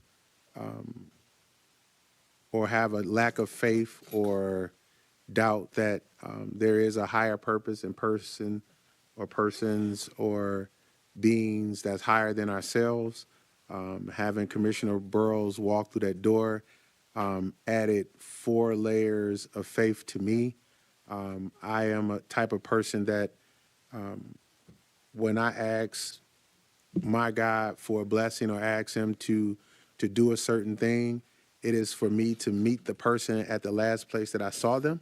Last place I saw Commissioner Burrows was sitting next to me, and he brought him back to that space. So that increases my faith 100-fold, and it also gives me the ability to move forward in some decisions that I was kind of weighing in on, not just in my personal life, but in business.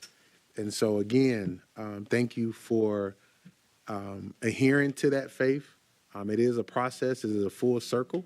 It is something that we can ask and petition for, but you have to do the work, and you did that. So I publicly thank you for that because it increases the faith in us all. And so for those who are part of this charter, I have recently had the understanding of if people are not tuning in, our grandchildren are. And they have something that they can look back on and say, okay, my grandparents were a part of something. And for that, it's not about how many people, but it's about the people who are showing up and actually tuning in and things of that nature. And I'm sure as December comes and as this increase and we're going into election year, it'll get a little bit more exciting. But I'll be why there's nobody, maybe the 6 people who've always tuned in. Thank you. To the commissioners who try to get here to make quorum. Thank you. To the wisdom of Dr. Turpin for coming back, stepping up, giving us that leadership, that when we're not so into what we're supposed to be doing, you put that premise in there, right? And so thank you for that, and I publicly acknowledge that. The hard work of I always say our clerk, our deputy clerk, that continues to come in, and when we have to wordsmith things and making sure that it's right in the minutes and that it's collected, that's not an easy job. And putting up with the day-to-day folks that she has to before she gets to us. So I thank you. And then for our chair, thank you, madam, for always keeping us consistent and on task, and the text messaging, making sure that we are going to be on task as well. So love you. Good night, and be safe and well, and peace, and may the glory of God be with you as you depart from us. Thank you. I just wanted to say it's nice to see you, Commissioner Burrows. You were also one of the 6 people who were always watching, so we only got 5 now.